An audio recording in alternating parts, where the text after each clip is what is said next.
Hey guys, welcome back to the channel.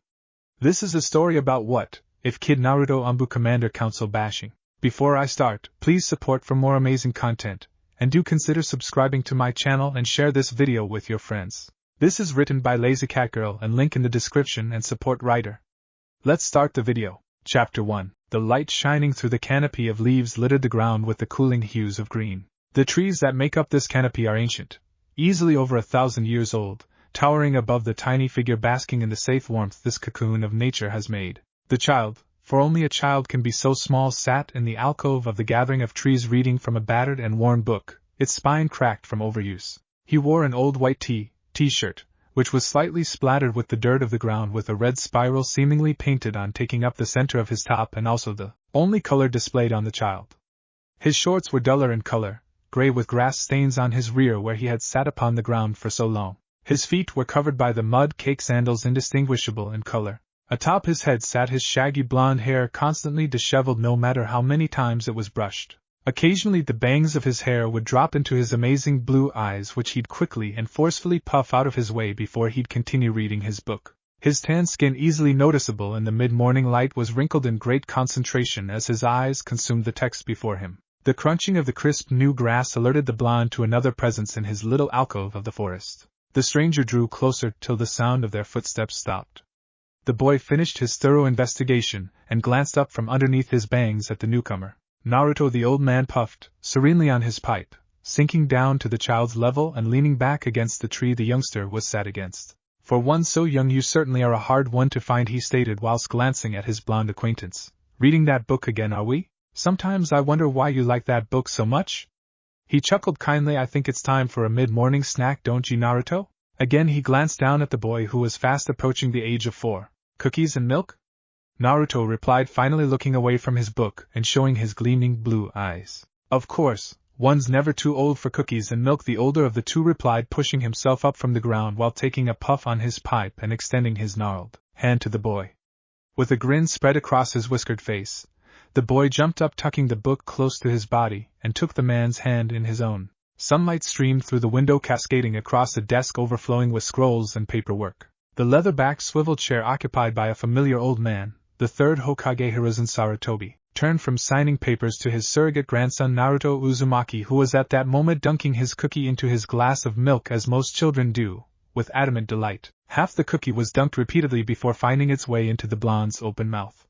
The Hokage chuckled at this display of childish antiques. Naruto glanced up briefly to see the Hokage also dunking his cookies into his glass of milk. He fought back a yawn, picking up his book and continuing to read from where he left off. The Hokage filled up his pipe with dried leaves and packing them in tightly before using a match to light it. Taking a few puffs, he turned back to the sofa, to be met with an adorable sight. Naruto was curled up in the very corner of the sofa, very much how a cat does, with his eyes half-lidded and head tilted slightly, and the Hokage's spare robes dwarfed the boy, which made the entire picture that much more adorable, especially when Naruto yawned and shook his head slightly, trying to stay awake. He also noticed that Naruto had a milk mustache from the earlier snack. That boy never ceases to amaze me. How did he get my spare robes? The Hokage thought. He watched as Naruto lost his battle with sleep and his head lolled to the side.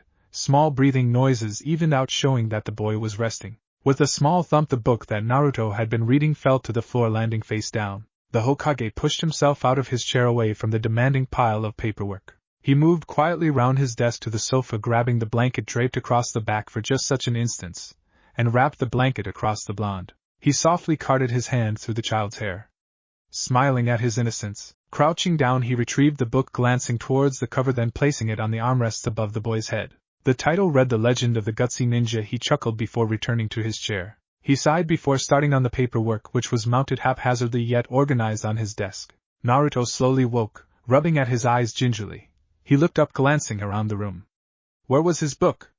What happened to the Hokage robes he was wearing? And where did the blanket that was pulled around his waist come from? You know you can read other books besides that one?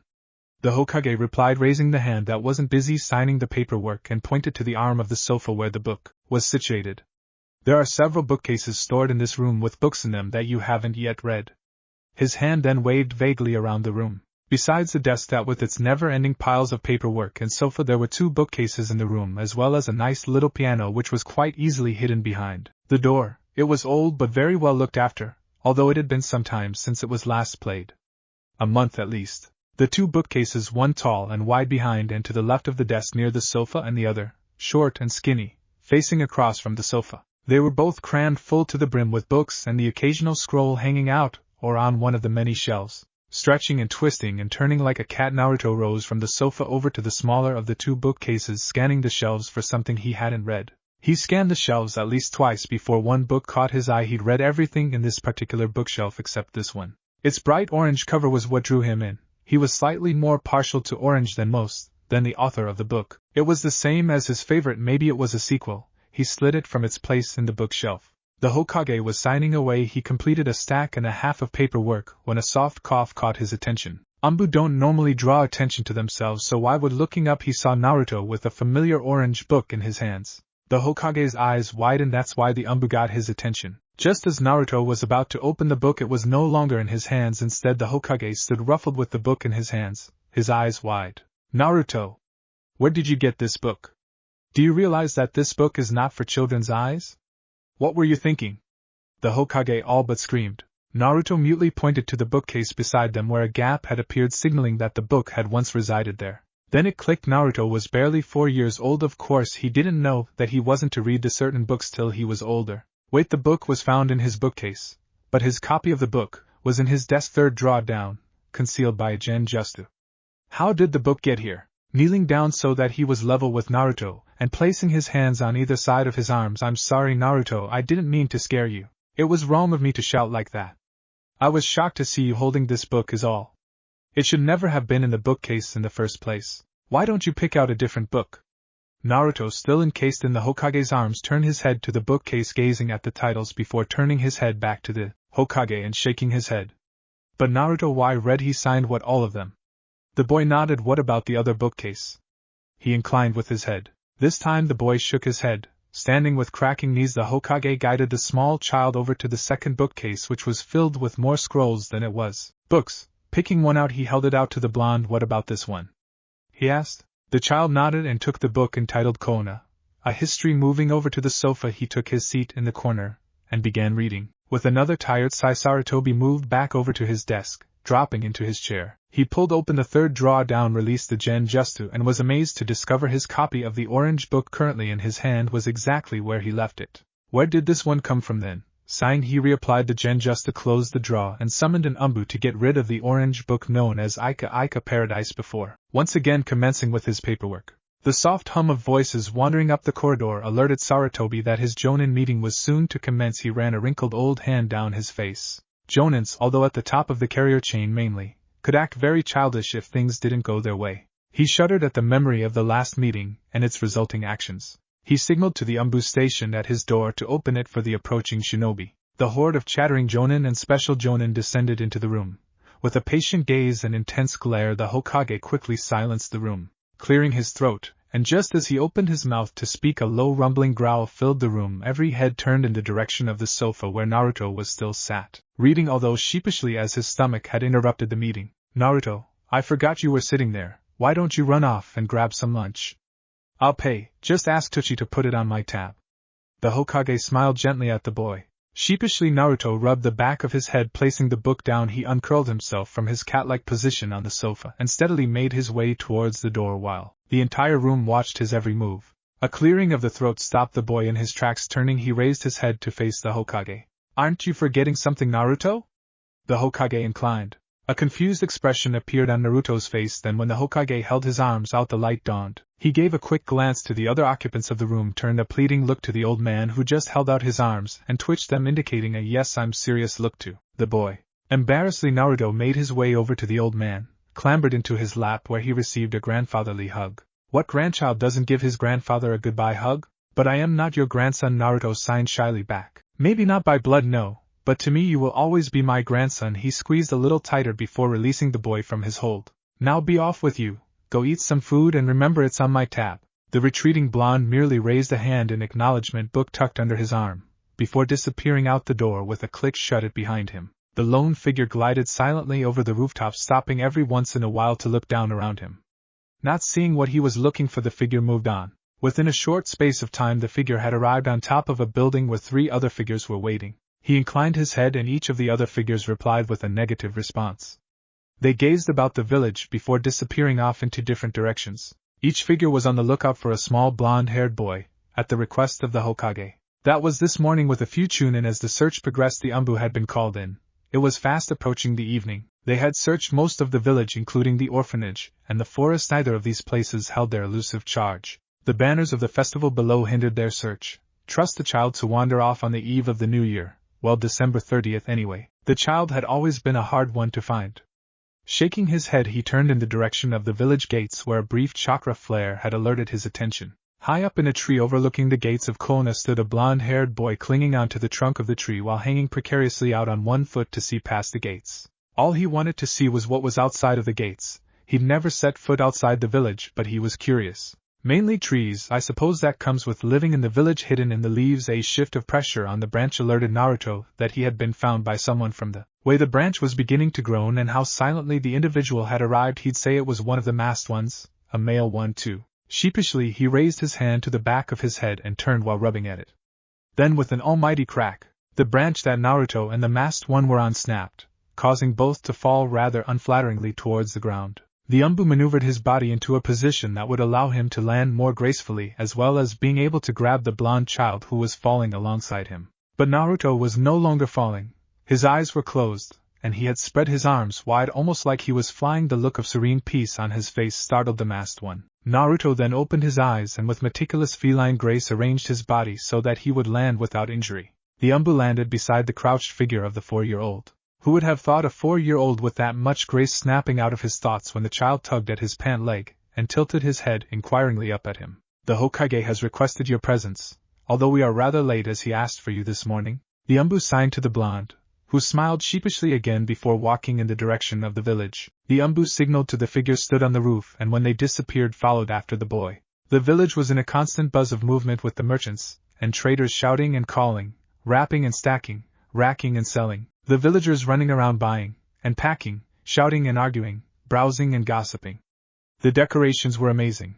The villagers had really gone all out this year. There were blue and silver banners draping the marketplace, balloons with assorted colors although mostly consisted of blue, white and silver, streamers, and was that a firework? It truly was amazing. But what do you expect? Not only is it almost New Year, but it's not every day that the Hokage's grandchild is born, a boy from all the blue that is decorating the village. The ground was glistening and sparkling in the winter sun's glow, and the two figures walking through the village were getting some rather disapproving looks. The blonde, who had been gazing around eyes wide in wonderment and joy, slowly began to shrink into himself, eyes receding in size and mouth closing into a smaller, more cautious smile, till it seemed the child had all but disappeared, allowing the disparaging looks to pass over him as though he wasn't there. The anbu watched all this happen in but a moment, and had to look to make sure the child was still walking by his side.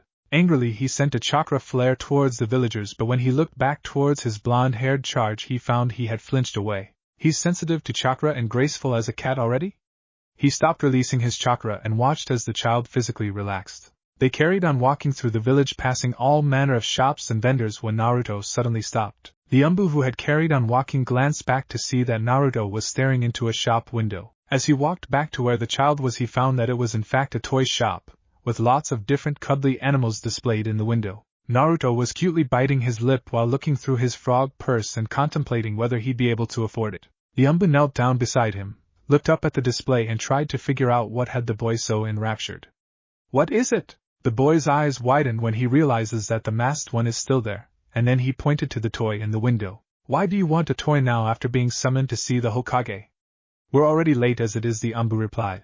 Naruto dropped his head so that his bangs covered his eyes, and in barely a whisper, "It's for the Hokage's grandchild," he stated simply. He wants to get a gift for the honorable grandson?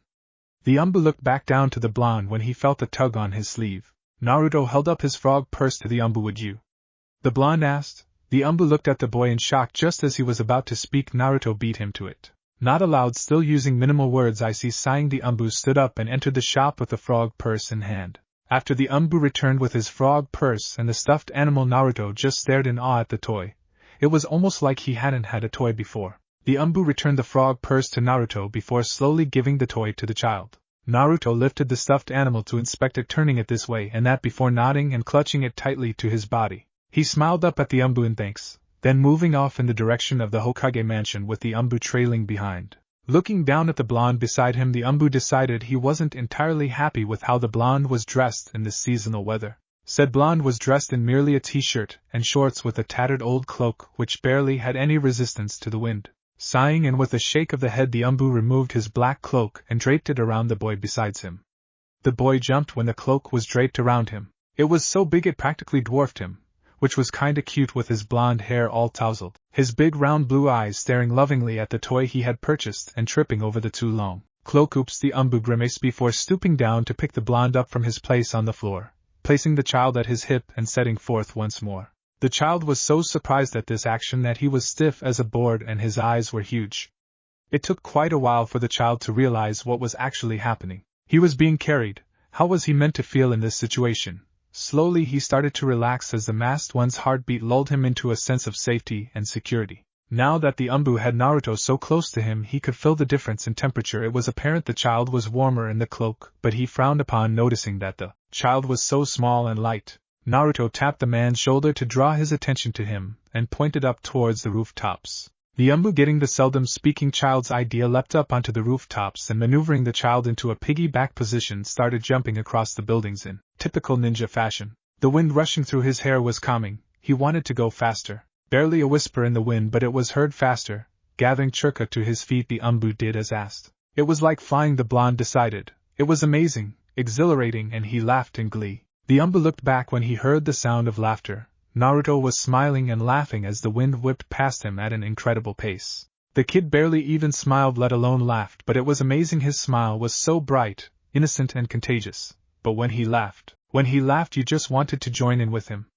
It was pure ecstasy watching the child enjoying himself, but with something as simple as a chakra-enhanced piggyback. There was the smallest of knocks on the office door, followed by a series of shuffling noises before the door opened to reveal the glowing figure of a young woman with long dark brown hair which stopped just below her shoulder blades and small, angry-looking black eyes. She was dressed in a long, loose-fitting yellow maternal dress with a simple gray blouse underneath. She looked down to see the blonde shuffling from foot to foot. She smiled and moved aside, allowing entry into the room. Hesitantly, Naruto crept forward into the room while Sayuri took a place on the sofa. Leaning over the sofa was a tall young man with short, spiky brown hair, brown eyes, and a brown bearded goatee, and slightly tanned skin, with a cigar held between his lips. He was wearing the standard black Konoha ninja uniform complete with open flak jacket, regular black shinobi sandals, and a black forehead protector, and seated on the sofa with a bundle in his arms was the third, pipe noticeably absent. "Don't you think we should get you in something warmer?" the woman smiled. Looking up, the third spotted Naruto, who was still dressed in his shorts and t-shirt. She pulled herself up from the sofa and held out her hand to Naruto, who hesitated, glancing up to the third, who smiled kindly and nodded. Seeing this, Naruto shyly took the woman's hand. "Sayuri doesn't bite Naruto," the third laughed. The woman, now identified as Sayuri, bowed slightly to the Hokage and entered a room just off to the side of the office. Sayuri went over to a dresser to the right of the new room they were currently in and started rummaging about. Naruto, looking around the room, noticed a crib on the opposite wall to the dresser, a rocking chair in the corner with a bookcase next it. Above the dresser was a window looking out onto the village. The room was painted in a soft yellow color with green leaves painted on to create a border around the top of the wall. "Now then, Naruto, how about we try these on then?" Sayuri said, holding up a pair of gray trousers and a pale blue hooded top. She placed the items of clothing over her arm and kneeled down in front of Naruto to help him undress. "Arms up," she said. When Naruto didn't budge, she just sighed. "Naruto, I'm not going to hurt you, silly. Don't you remember me?" He paused for a moment before slowly shaking his head. Sayuri laughed, and then promptly sat down.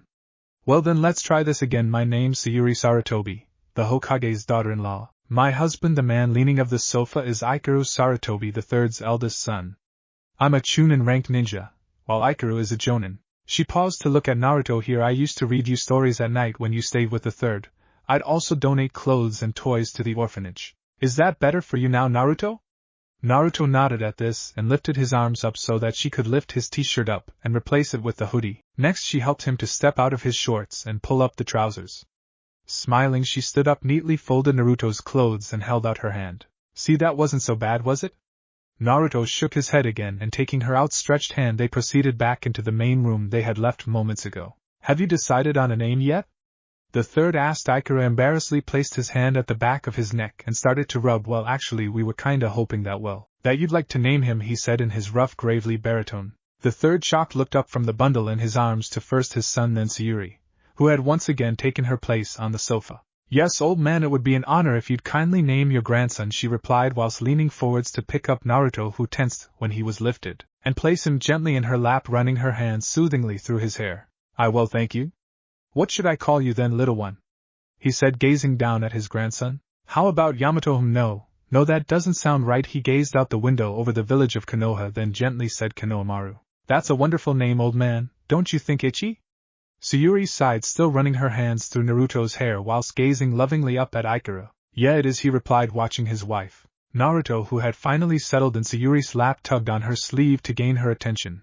When she turned to look at Naruto, he held up the cuddly toy and pointed to Konohamaru. Smiling, Sayuri suggested he give it to Konohamaru himself. Carefully he removed himself from the lady's lap and crawled over to the third. He kneeled higher on the sofa and finally gazed at the bundle of blankets. There was a mess of brown hair atop the small round face, slightly tanned face with small, angry-looking black eyes that were staring intently up at him. He had an intense look on his face which instantly brightened when Naruto moved the cuddly toy into view. The babies smiled and cooed at the toy, which was then placed very gently into the bundle of blankets with the baby. That was very nice of you, Naruto, to buy a gift like that, the third said. But why that toy?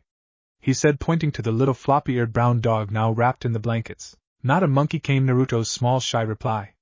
The men of the Sarutobi family proceeded to laugh at this, noticing how the 4-year-old didn't want to stereotype by giving the newest Sarutobi a monkey. You know, we got you a gift too, Naruto, Sayuri stated whilst indicating that Ikuru should go collect it. Moving away from the sofa, Ikuru moved into the room where Naruto had changed and proceeded to come out with a neatly wrapped present.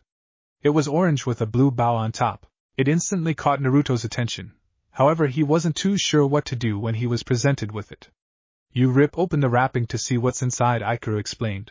Naruto looked between the third and Sayuri before carefully unwrapping the present to reveal a set of pencils and a sketch pad.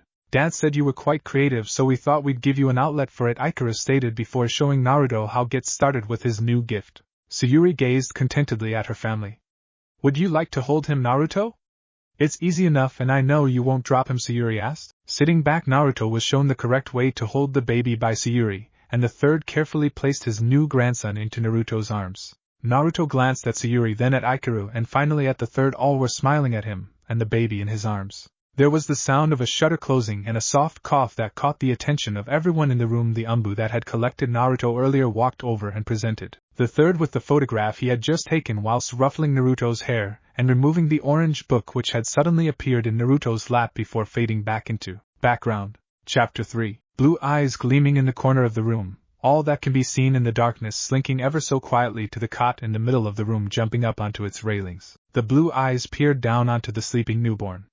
It was a strange sight looking down at this newborn, the slow rising of its chest, the shallow sounds of its breathing, the serene look upon its wrinkled little face. The blue eyes walked delicately along the railing. How easy it would be to simply just end it with a swipe of my claws, but no, that wouldn't be fair, especially not to the mistress. Eyes turning towards the futon located in the room, the shadow gracefully climbed down the railings and, landing with a soft poof, padded across the room to the futon and nimbly jumped onto the duvet.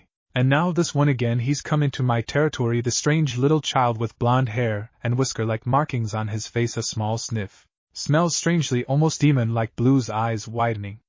This is the demon. Hump stuck in a little child, how amusing, turning smoothly away, dropping from the futon with a small thump. The shadow slunk gracefully towards the open doorway into the next room, gazing steadily about the room before leaping up onto the bed. Elegantly moving from the end of the bed to the middle, noticing 2 occupants in the bed, the shadow proceeded towards the left side where the female of the 2 laid. The shadow moved in a circle before laying down and closing its eyes. A patch of moonlight landed on the shadow to reveal a small blonde feline.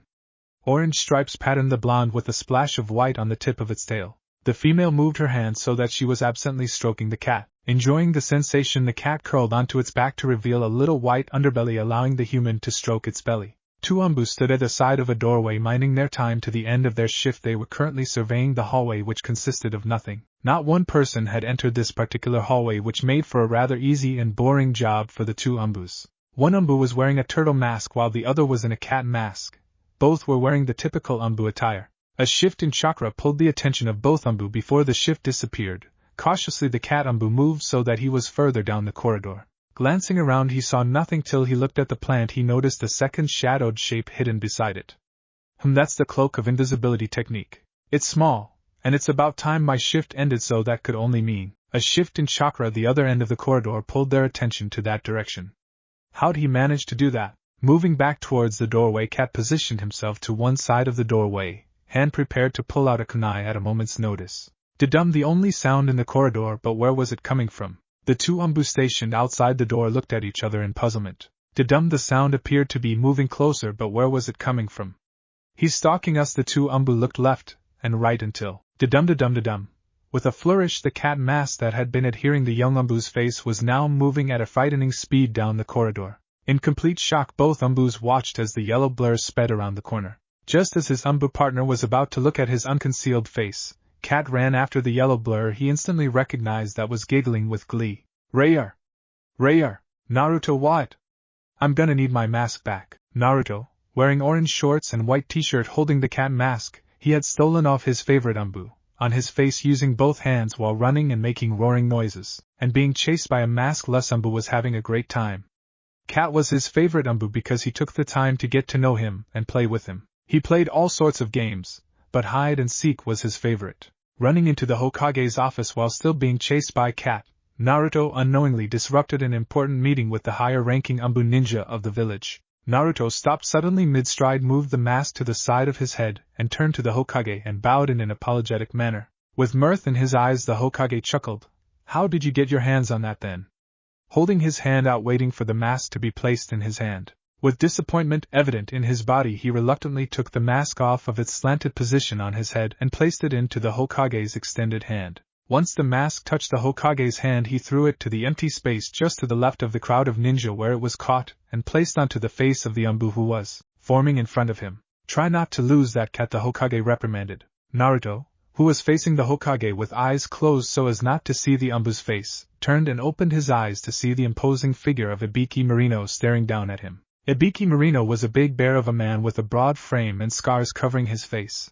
To most children he was the scary man, any child's nightmare. Naruto, however, cocked his head to one side whilst looking up at the man and smiled. Bear, Naruto said. Excuse me, Ibiki questioned. Bear? Naruto repeated cautiously. Bending down to the child's level, Ibiki stared at the strange child before him. Why are you not afraid of me? Why should I be? Because of your scars? Scars are a measure of your endurance and testament to your skill and to your will of fire, knowing that you will give your life for the village and your Hokage. Besides, scars are just damaged tissue, and the worst ones aren't the ones that you can see, in here. He holds a hand to his chest, and here he pointed to his head. Besides, you should never judge a book by its cover. Bear? Ibiki questioned. You're kinda like a bear, all big and green, Naruto replied while making gestures with his hands. For big, he raised his hands above his head, and for gur, dropping his hands to his head and making clawing motions. Again Ibiki raised his eyebrow at the little blonde boy in front of him. Well, you're big and all imposing alike, and a bear is big, and the scars give off an ominous impression kinda like a bear, and you're gruff and burly and have a long coat like a bear, and it's kinda the first thing that popped into my head when I saw you. Naruto, realizing what Ibiki had done, paused for a short moment, then spoke. You're good, by the way. Do you reckon they'll be awake now? Naruto said, turning to where he knew Cat was standing. Who? Ibiki replies. The Sarutobis. Not everyone's awake at 5 in the morning, you know, especially if you've just gotten from a mission at 2 in the morning. Come on, little one, let's get you somewhere where you're not causing a disturbance. Cat's husky voice sounded as he bent and picked Naruto up and carried him out of the room, stopping briefly to bow to his superiors and the Hokage. That's the most I've ever heard Naruto say. And to speak to you, Ibiki, of all people, that's astounding. The shocked Hokage muttered. Naruto hated his long, shaggy blonde hair. Hated how the old man's eyes would flick up to a picture in his office when he saw Naruto. Hated how people would comment on his blonde coloring. How ninja would stop and think about something, then change their mind whenever they saw him, or stop and do a double take. He knew why this was. The fourth. It was his fault. He had the same long, shaggy blonde hair as Naruto. He died the night Naruto was born. He knew he needed a haircut so that people would stop seeing the fourth when they looked at him. Naruto was rather bright as he walked around the shopping district, wearing orange shorts and white t-shirt with a red spiral on the center and blue sandals. Of course, he didn't mind much. It would help discover his prey, or them discover him, hopefully. The subtle scent of dog reached Naruto's nose before he spotted the wild, spiky brown hair of his prey. Slowly Naruto approached, being cautious to approach away from the wind so his scent wasn't detected. Good practice for ninja training, as he didn't favor confronting the dogs. Of course Naruto is only 5, so naturally someone noticed him as he was picked up by the scruff of his shirt and lifted into the air to come to the attention of Inuzuka. Staring down at the messy mop of blonde hair, Some was intrigued that Kuramaru had brought him to her. Please Inuzuka-san, I'm sorry to have disrupted you, but I was wondering if it would be impossible for you to please cut my hair? Naruto asked nervously while being growled at by the 3 Himura brothers. He'd obviously interrupted the walk to the academy as both Sam's children were present. Some looked at Naruto inquisitively. Well, I am just wondered cause you must groom your what are they called, not dogs, said Animals growled at him familiarly, so I thought you might be able to show me how I could do it, cause I'm not sure that the barbers would allow me, and Naruto trailed off. Familiars you mean, Kuramaru corrected, taking pity on Naruto. Fine pup, but I got errands I need to run first. She indicated her head at her daughter. That wasn't an experience that Naruto wanted to repeat too soon. The Inuzuka compound scared him far too much to warrant another visit there. Some Inuzuka wasn't what scared him, the dogs however did. Animals just didn't like him. Hopefully he wouldn't need a haircut again for a while. Naruto, wearing orange shorts and white t-shirt, had got his hair cut. Well, he'd got it all sheared off so it was no longer in his eyes, and he wasn't all hot and stuffy and all messy all the time. Besides, nearly everyone recognized his blonde locks, so by default, with those locks no longer there, he shouldn't be as recognizable, technically speaking, that is. Naruto looked over his shoulder as he walked down the road to see a small blonde cat, with orange stripes and a splash of white on the tip of its tail and stomach. Naruto quickened his pace, moving effortlessly from the amassing crowds. Glancing back, he made out the white-tipped blonde tail bobbing through the crowds. Naruto was beginning to panic. Animals in general hated Naruto almost as much as the villagers did. He often found that cats would hiss and claw at him while dogs would growl and raise their hackles. So in general he tried to steer clear of animals, even if he just wanted to pet them only the once. Which is why Naruto panicked when he realized that he was being followed by a cat.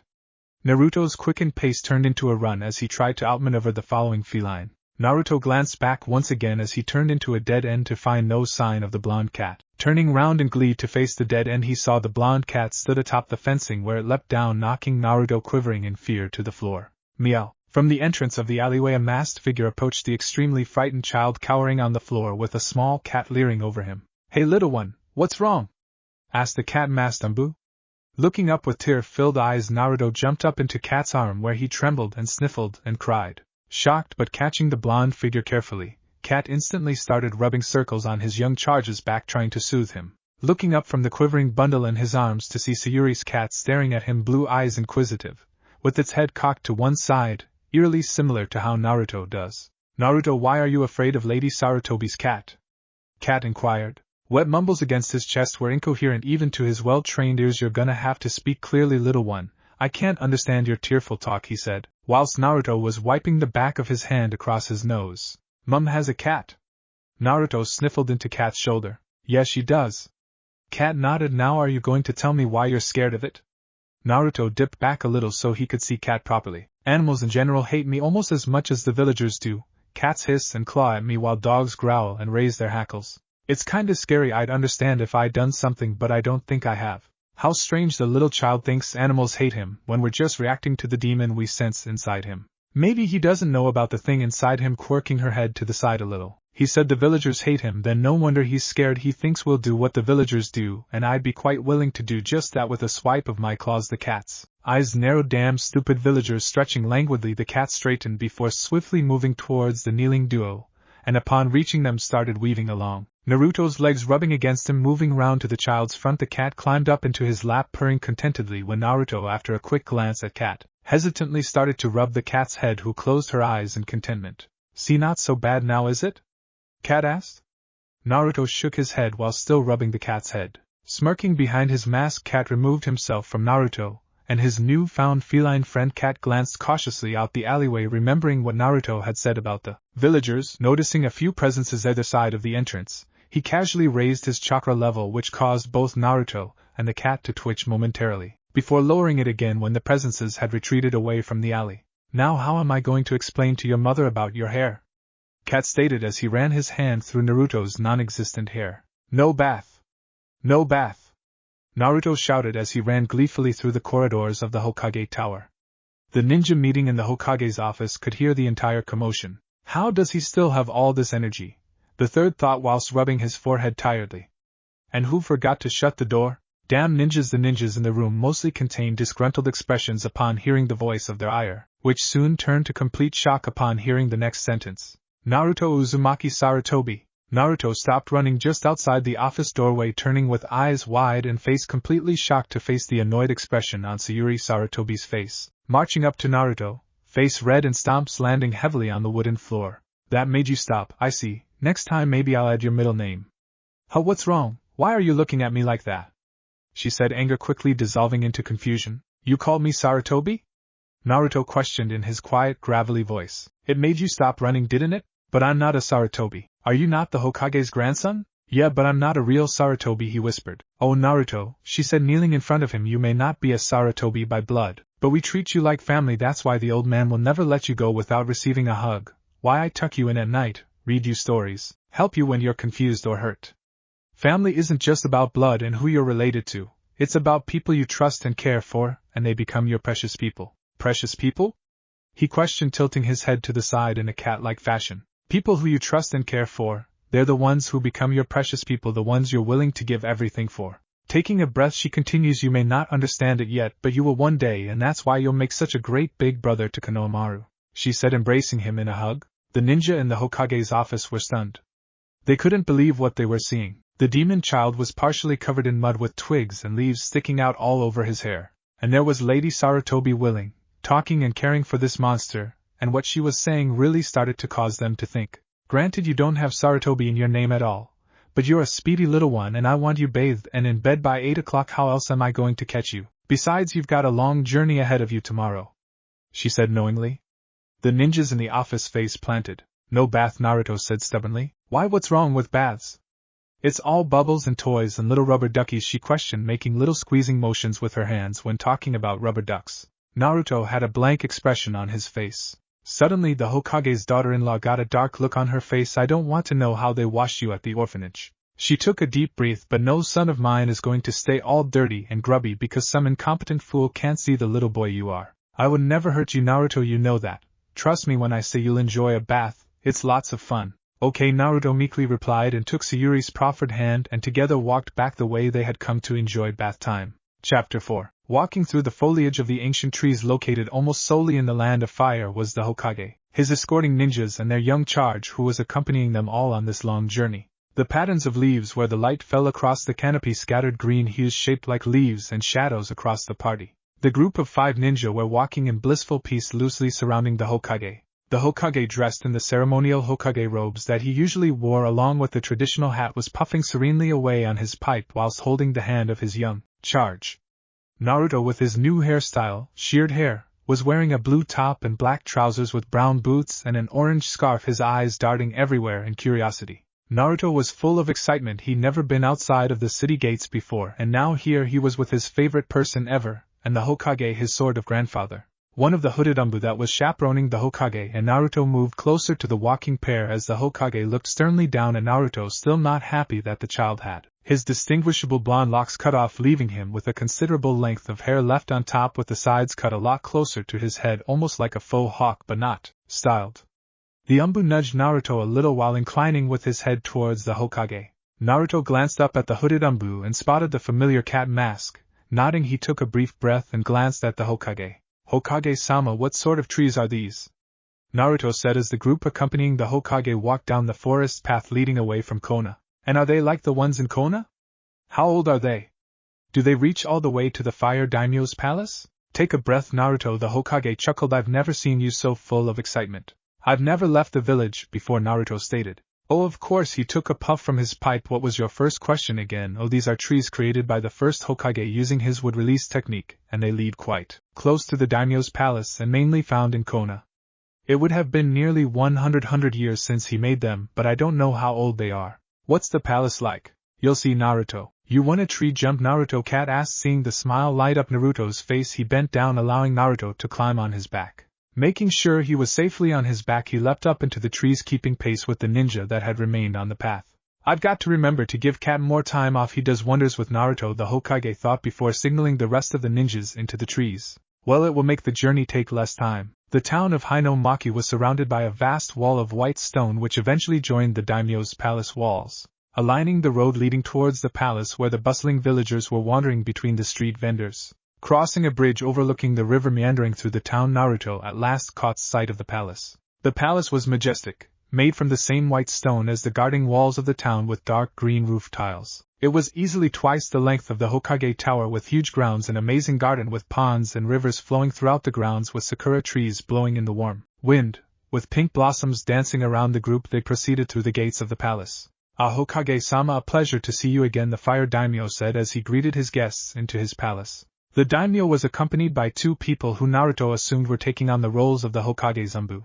One with a bald head and black eyebrows wearing robes belonging to the fire temple monks, with a sash tied around his waist. The other had brown eyes and longish black hair and wore a simple long-sleeved shirt with bandages on the arms, pants, the same sash as the other guard, and a jacket with a fur collar. He reminded Naruto slightly of his dad. Then, looking between the old man and the guard before him, he realized there was a connection of some sort. Turning to Cat, he signed, "Cat, who are they, and what's that sash around their waist?" "The sash around their waist shows that they are part of the 12 guardians who guard the daimyo," Cat replied.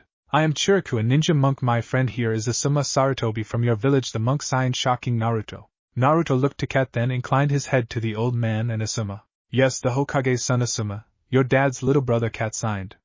Naruto's mouth formed into an O shape before turning and rummaging through the bag his mother helped him pack. Finding what he wanted, Naruto padded over to Asuma, tugged on his pant leg to get attention. When the young man did look down at him, he proudly presented the gift to him. Taking the gift in shock, Asuma inquired about the gift. "Mum said that I was to give this to Uncle Suma. She hopes you like it." Naruto then bowed to Asuma. The Hokage and Naruto were walking through the palace grounds when they came across a group of children playing. They were dressed rather similarly.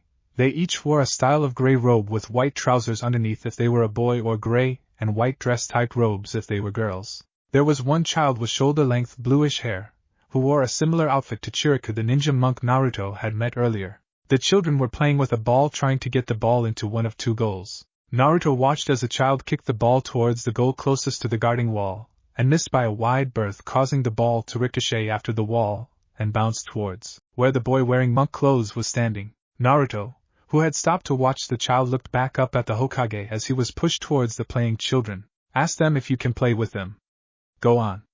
I've got to attend this meeting, but Cat will be nearby, don't worry," the Hokage said, patting Naruto gently on the shoulder, turning and walking in the direction they had just come from. Naruto turned his attention back to the children at play, taking a deep breath and stepping out into the courtyard where the children were playing. Naruto slowly made his way over to the children until he was stood at the edge of their game. The children looked up from their game when they realized someone was standing on the edge of their game. Naruto sheepishly rubbed the back of his head when all the children stared at him. "Hey, he Wade, can I join you in your game, please?" he asked gingerly. "Who are you?" one of the girls asked. "Naruto Uzumaki, from Konoha. The Hokage brought me with him," he smiled. "Have you ever played before?" an older child inquired. "No. The other kids don't tend to let me." "Then what makes you think we'll let you, freak?" He walked off with the other children, following his example. Naruto's face fell. He thought for once he'd be able to be normal, have friends and play like all children do, but even far from Konoha, the jeers of his peers still continues. Moving back away from the jeering kids, Naruto moved towards the bushes and trees that were lining the edge of the garden he was in. Now hidden in the bushes, he watched as a young girl approached the children. She was wearing an elegant purple dress with a pale green sash tied around her waist. Her black hair was tied into an extricate bun on top of her head, her purple eyes hidden behind her bangs. She approached the same boy that had turned Naruto down. Taking a deep breath, she tapped him on the shoulder. "Can I play with you guys?"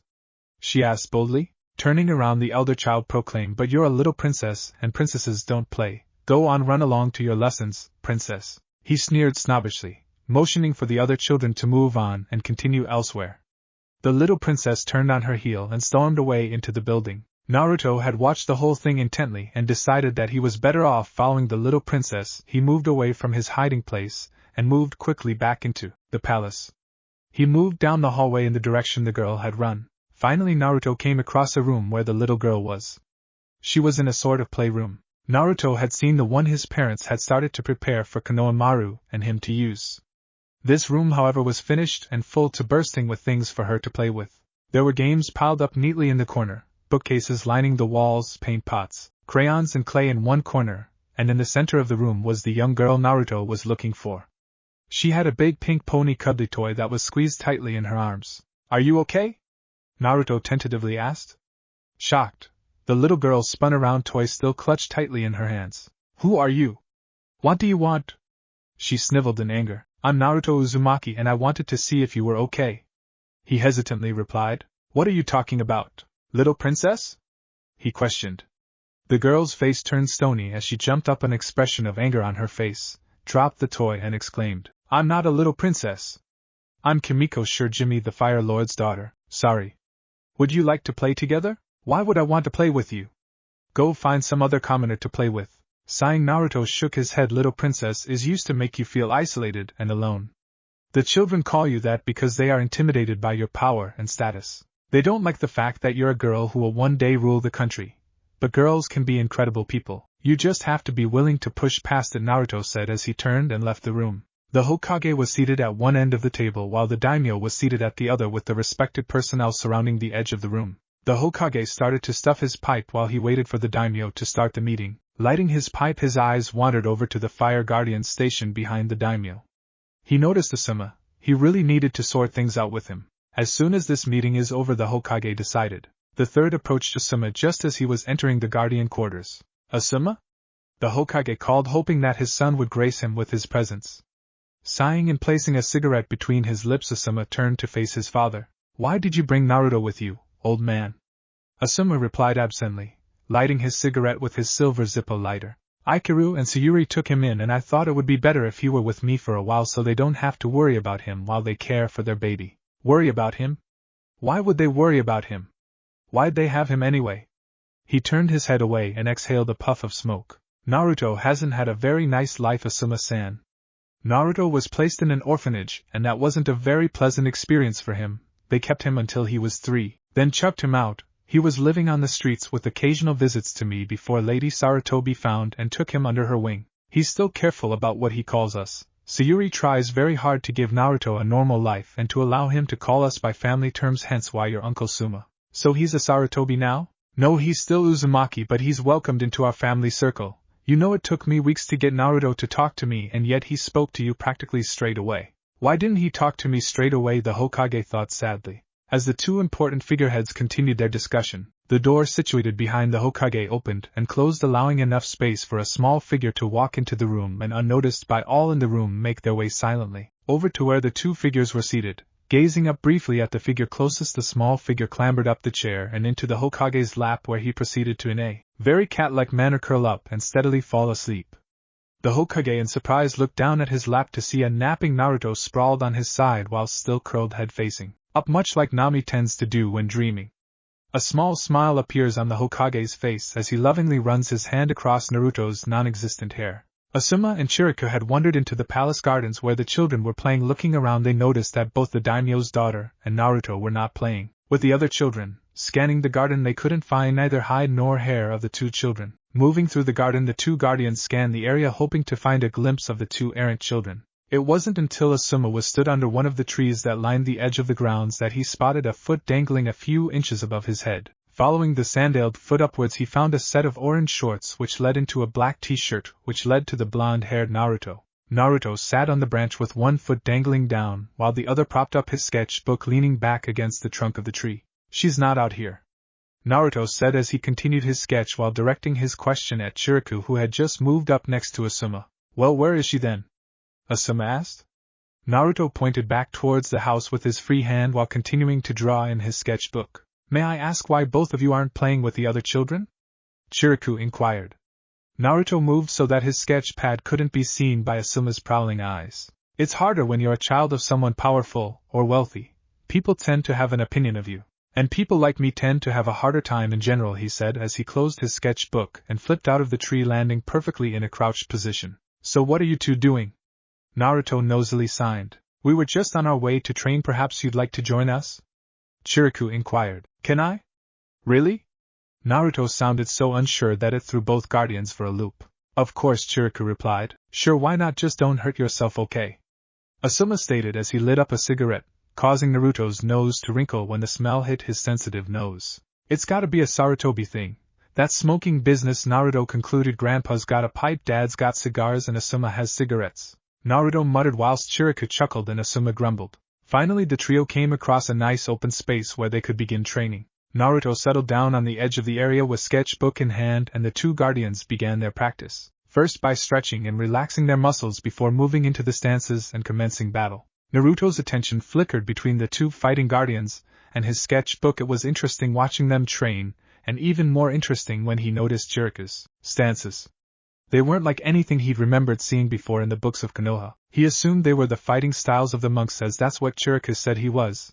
The styles seemed to rely on aggression, seemingly linear movements, and explosive power. So Chirika uses coordinated movement to generate bursts of power intended to overwhelm the opponent, simultaneously attacking and defending. Interesting. While Uncle Asuma uses trench knives in his stance from Konoha, Uncle Suma uses his trench knives for extra reach. And is that blue? Naruto thought. He studied Asuma's knives a bit more. He could just faintly see the blue outline added to them. How's that happening? It's chakra, I'm sure. I wonder how he's doing that, Naruto wondered. Chirika noticed Naruto had stopped sketching and was staring intently at Asuma's knives. He moved to end the session by putting distance between them and bowing. Walking over to Naruto, the two men sat either side of the boy. With his attention twisting between the two, Naruto didn't know who to ask first.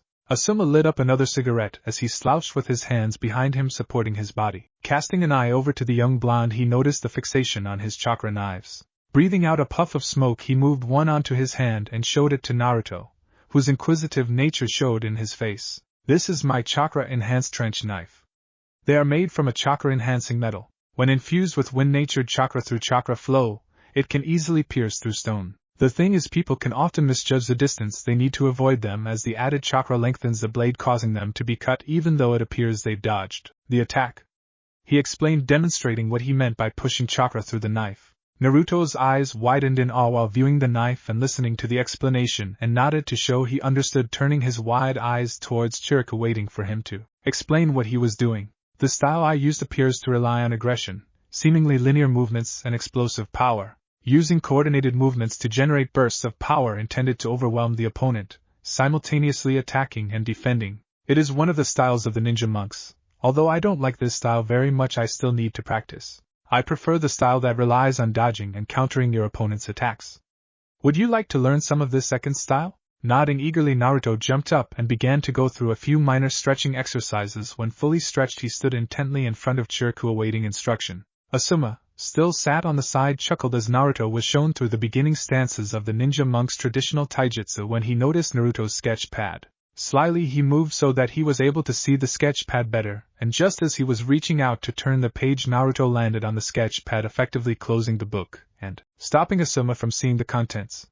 Naruto finally moved away from his sketch pad after staring down Asuma, making sure he wasn't going to look again before continuing through the stances with Chirika. It was almost dark when Naruto managed to fall asleep on his feet. Chirika called Asuma over and smiled at the young blonde. Asuma picked Naruto up in his arms, cradling him, shifting him into a comfortable position, and making sure Chirika had gathered the boy's sketch pad. They made their way back into the building. I've never seen someone learn so fast, Asuma, it's incredible. The way he easily understood what I was explaining. No 4-year-old should understand the concept of chakra manipulation yet. He's a special kid. He's had a rough life so far from what I've been told, and it's rare for him to open up like that. He's always reading or sketching, as we saw. Besides, Kakashi Hatake graduated from the academy at age 5, so it is entirely possible that he's read the theory behind things, and it then makes sense when that theory is then performed. Perhaps he's like a typical Konoha genius. We get one once a generation. He's going to be an interesting addition to my family, that's for certain. Best get him back to dad now, though he completely tired himself out with that training. Indeed, Chirika summarized. Uncle Suma, why'd you become a guardian? Naruto asked as he, Asuma and Chirika made their way into the daimyo's grounds. They'd been practicing and showing Naruto the basic steps that the monks at the ninja temple would go through. Because I wanted to help the daimyo rather than serving the king. Asuma's side. The king? Naruto questioned the two men in front of him, quirking his head to the side. He's talking about shogi pieces. It's one of the last conversations that Asuma had with his father, Chirika stated. In shogi, the most important piece is the king, and you can't have two kings. But surely the king isn't either the daimyo or the Hokage. Isn't it the children who will grow up to bear Konoha upon their shoulders? Naruto said as he stepped into the guardian quarters ahead of the two guardians, who looked to each other in wonderment at the wisdom of such a small child. Jumping on Naruto's bed, Asuma woke the sleeping boy by throwing the sleepy blonde high into the air. Of course, Asuma hadn't expected Naruto to cling to the ceiling like a spooked cat, eyes wide and skin pale, taking heaving breaths. Running his hand along the back of his head, Asuma sheepishly apologized while calmly talking Naruto down. Finally calming Naruto down, and coaxing him into a clean set of clothing, Asuma explained why he had come unannounced into the blonde's room. It has come to my attention that you Naruto cannot swim, therefore as your uncle it is my duty to teach you to swim. Cat here will also accompany us, Asuma said as he helped Naruto get dressed. But cats can't swim, Naruto replied, pulling his t-shirt over his head. Both adults turned to each other and laughed. Cat turned to Naruto. Naruto, cats don't like water, but they can swim, Cat assured while running his hand across Naruto's hair. Why is it so important that I learn to swim anyway? Don't ninja just walk on water? Naruto replied, pulling on his last sandal and jumping off the railings and running after the two walking adults. Cat looked at Asuma before turning round and facing Naruto, who had finally caught up to the two walking adults. Ninja can walk on water, yes, but if your client falls in the water hurt or can't swim, then it's your job to dive in and get them, understand? Cat said, looking down at the little blonde holding his hand. Nodding his head, Naruto inquired where they were headed to. Arriving at a bridge crossing a river, Asuma moved towards the left-hand river bank while Cat jumped up on the railings before jumping up into a tree on the right-hand river bank. Naruto, follow me please. Right, firstly, Cat's not going into the water, he's just keeping an eye out. He's my bodyguard, Naruto stated. Something like that, yeah, Asuma said, running his hand along the back of his head. Anyway, there's 3 sorts of styles to swimming. Right, Naruto nodded. Okay, so there's the breaststroke. Asuma sees Naruto's blank look and turned to Cat. Naruto looked at Cat, sat up in the tree that stood on the opposite riverbank. Like a frog. Oh, froggies. Froggies swim like this. Naruto moved his arms in front of his chest with the back of his hands touching palms facing outwards, then pushed his arms forward and then, cupping his hands and pulling them back. Asuma quirked an eyebrow in question. He pretends to be a frog in the bathtub now. Now, he didn't like water much, Cat replied, turning back to the blonde. Asuma moved on to the next explanation. Okay, then the front crawl. Waiting to see if Naruto was going to show him what a front crawl was. When nothing was forthcoming, he continued, okay then, so a front crawl is where the arm is making a spearing motion, arching into the water, then pulling back out of the water, preferably with the elbow exiting first. He demonstrated what he described, then went on to describe how he should be kicking while moving his arms.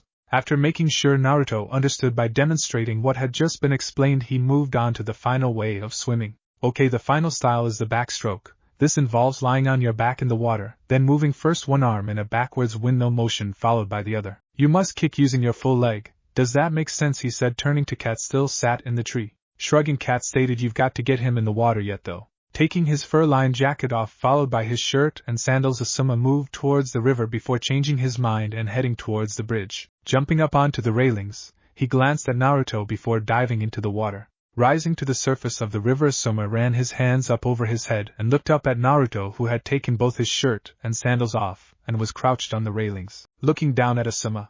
Are you coming in? Asuma waved out across the water. Naruto shook his head from side to side. You sure? It'll be fun. Besides, I need to know that you can perform those strokes. Naruto still shook his head. Asuma splashed the water, enticing the boy in. Thankfully, the river didn't have a very strong current, but if he didn't know what he was doing, Naruto could possibly drift away. Naruto shook his head, stood up, stretched, and was promptly splashed by Asuma, shaking the excess water from his body. Naruto looked down at Asuma to see him smirking up at him. We won't let anything happen to you if that's what you're worried about. Naruto nodded, then moving in the exact way Asuma had, dived into the water and splashed Asuma with his entrance into the water. Naruto erupted from the water and proceeded to perform the backstroke, before turning and performing the breaststroke, diving back under the water. Then he began swimming like a frog under the water. Then popping up in front of Asuma, he spat the water in his mouth out, soaking the elder of the pair. The shock on Asuma's face quickly changed to exuberance, followed by a splash to Naruto's face, which quickly turned into a splash war. Cat sat up in the tree, shook his head in amusement. Asuma was really bringing Naruto out of his shell. It was nice seeing the bundle of energy that he was. He continued to watch the two frolicking in the water. Giggling with glee, a yellow blur ran across the bank side, followed by a rather wet-looking Asuma Sarutobi. Naruto was quite the slippery one. He was small and easily got out of the guardian's hold. They'd run across both banks several times now. Asuma dived for Naruto and on making contact wrapped his arms around the boy, rolling over and splashing into the river where they'd been swimming earlier. Coming up for air, the pair were laughing, enjoying each other's company. Asuma ran his hands up over his head through his hair, causing it to stick up. You look better with your hair like that, Naruto pointed at Asuma, whose hair was spiked up in the typical Sarutobi style. Naruto splashed Asuma one last time before exiting the river and pulling himself up onto the bank side, where he shook himself dry like a cat, and was helped to get dressed by Cat, who had finally come down from the tree. Asuma soon joined them on the riverbank and, taking a leaf out of Naruto's book, shook himself dry, causing Naruto to get wet. Looking out at the setting sun, Cat decided that it would be better if he carried Naruto. He was getting sluggish in his movements. Hoisting him into his arms, Cat set off with Asuma keeping pace back to the palace. "Why'd you decide to hang out with Naruto?" he inquired a bit further down the road when he felt Naruto snoozing in his arms. Asuma looked up at the sky, placing his hands in his pockets. "Dad told me about why he brought him along. I was there the night he was born, I remember it. I wanted to make sure I separated him from it. When I saw the way the kids treated him, and how he resigned himself to being alone, well, it's not how I'd imagine him to act." "So you took pity on him?" Cat accused. "No.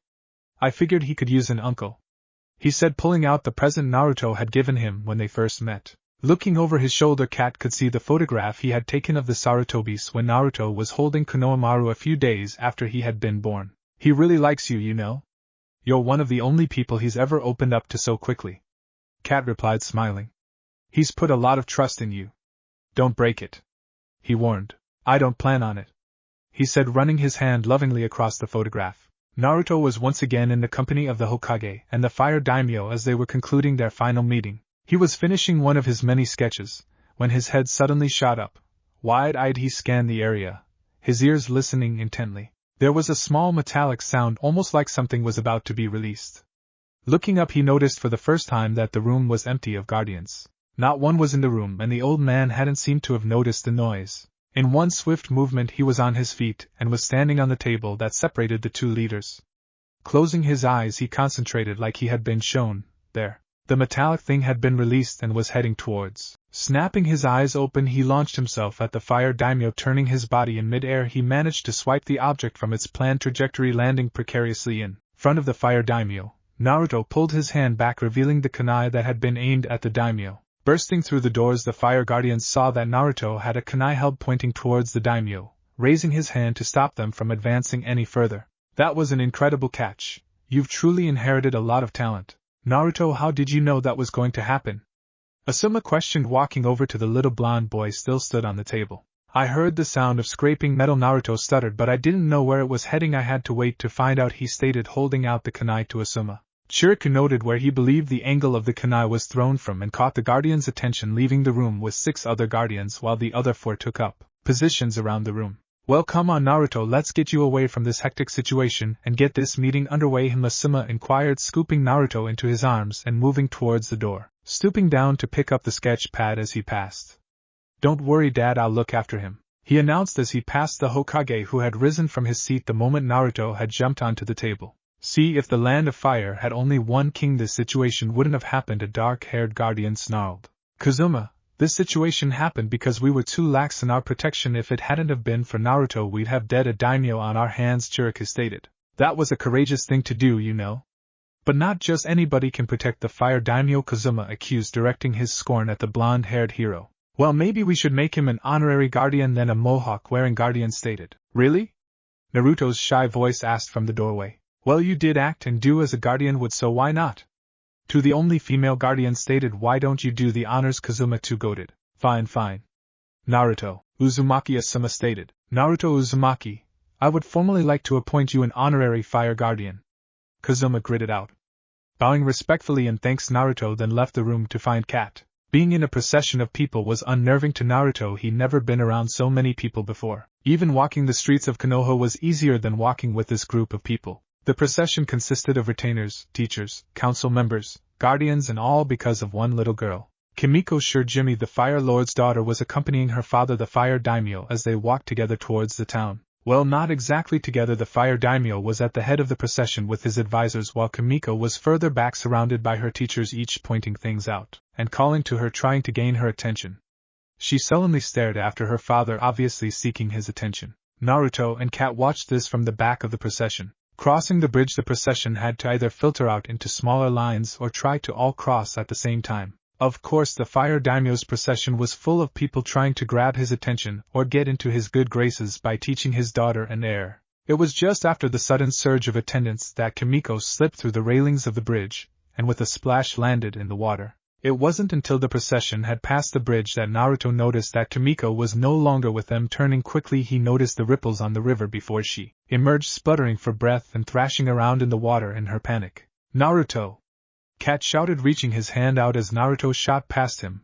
Performing a perfect dive into the water, Naruto proceeded to swim out to where the princess had fallen in. Stop thrashing, Naruto commanded, which instantly shocked the princess into stillness, allowing Naruto to maneuver himself around her, and slung his arm around her chest, and proceeded to swim back to shore, where he allowed Cat to lift the honorable princess onto the bank. Before pulling himself up, Naruto shook himself dry. Water droplets flying everywhere. Turning to Cat, he saw that Kimiko was still sopping wet. Oh, honorable princess, what a silly thing to do, throwing yourself into the river like that. A member of the procession cooed. Yes, now you're all wet. How on earth will you ever get dry now?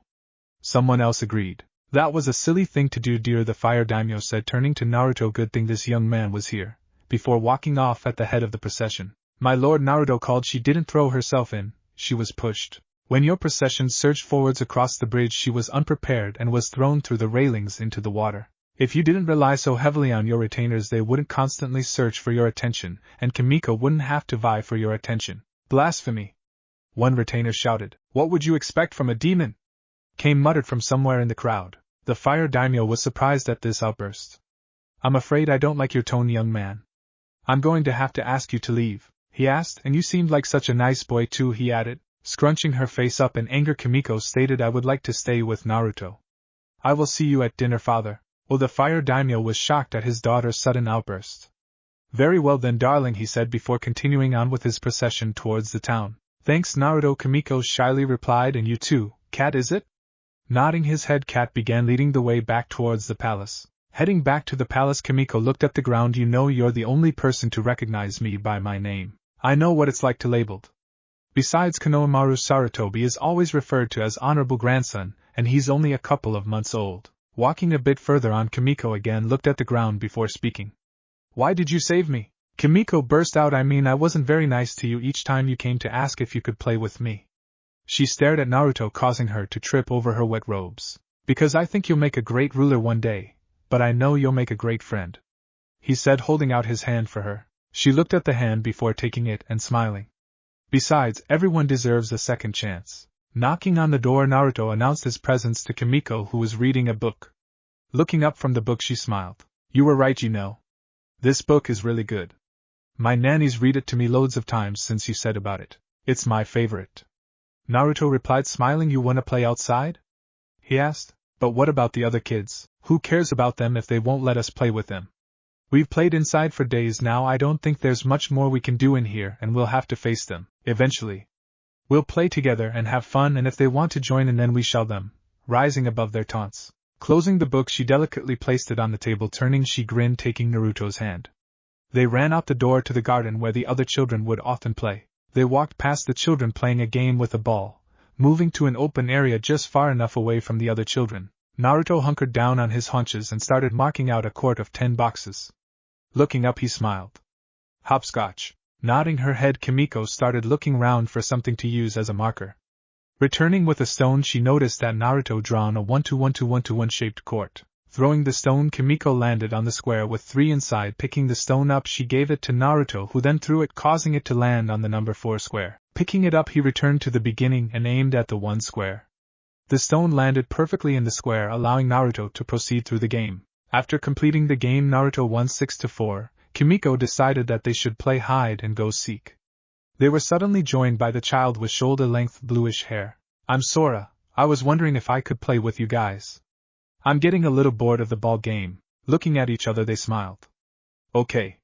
I'm Kimiko, and this is my friend Naruto. Kimiko answered while pointing to both herself, then Naruto. I'll start counting to 10 while you two hide. First one found is it next round. Hide, they both chorused before disappearing around the garden. Sora was hiding behind a bush near the other children, while Naruto had snuck underneath the steps leading into the palace. Reaching 10, Kimiko turned round and scanned the area. Not noticing either of the boys, Kimiko started searching in the bushes and trees at the edge of the garden area before moving towards the center of the garden. Looking round, she spotted the robe that Sora was wearing poking out from behind a bush by the other children. Running over to the bush, she jumped behind it, pointing and calling. Found you! Sora blinked in surprise, then smirking stood up from his hiding place. Together they continued looking for Naruto. He's under the steps over there.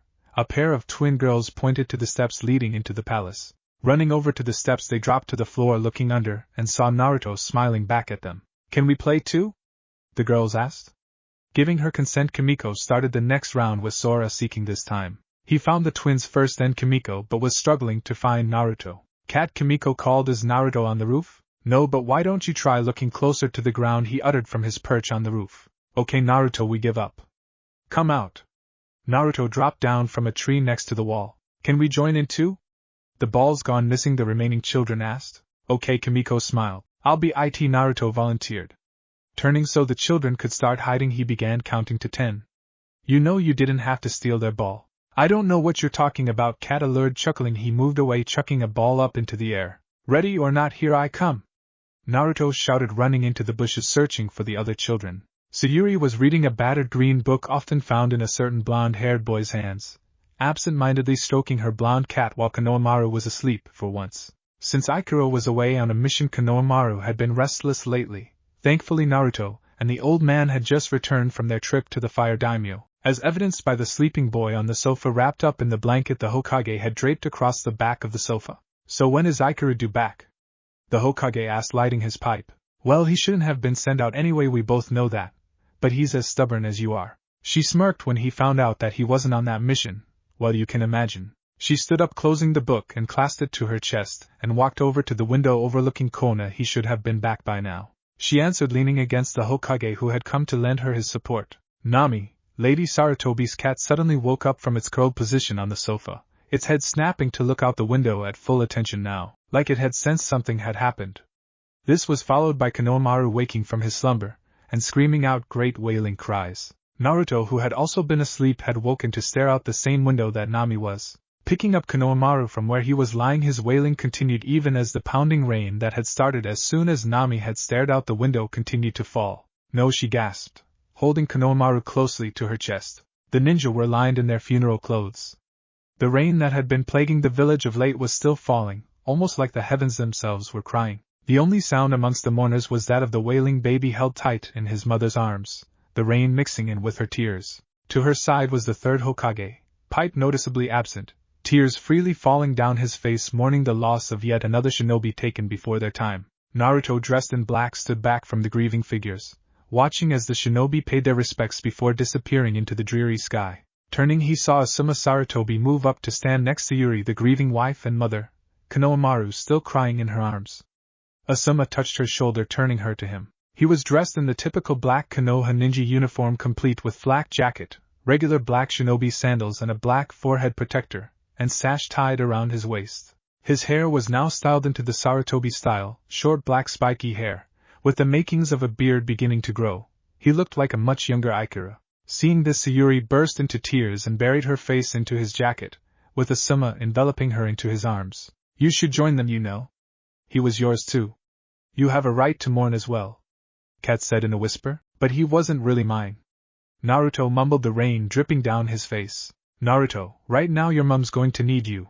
Yes, she's got Asuma and the third to help her, although she's hurting, but you're her family too, don't forget that. Kat voiced before moving back into the shadows, leaving the Sarutobis and Naruto alone at the grave of Ikaru's Sarutobi. Naruto, dressed in black top and trousers, made his way towards his pseudo-grandfather, took his hand and placed a white rose on the grave marker, whispering, "You were one heck of a dad," running his fingertips along the inscribed name. He looked up at the third, who smiled gently down at him, tears still leaking from his eyes.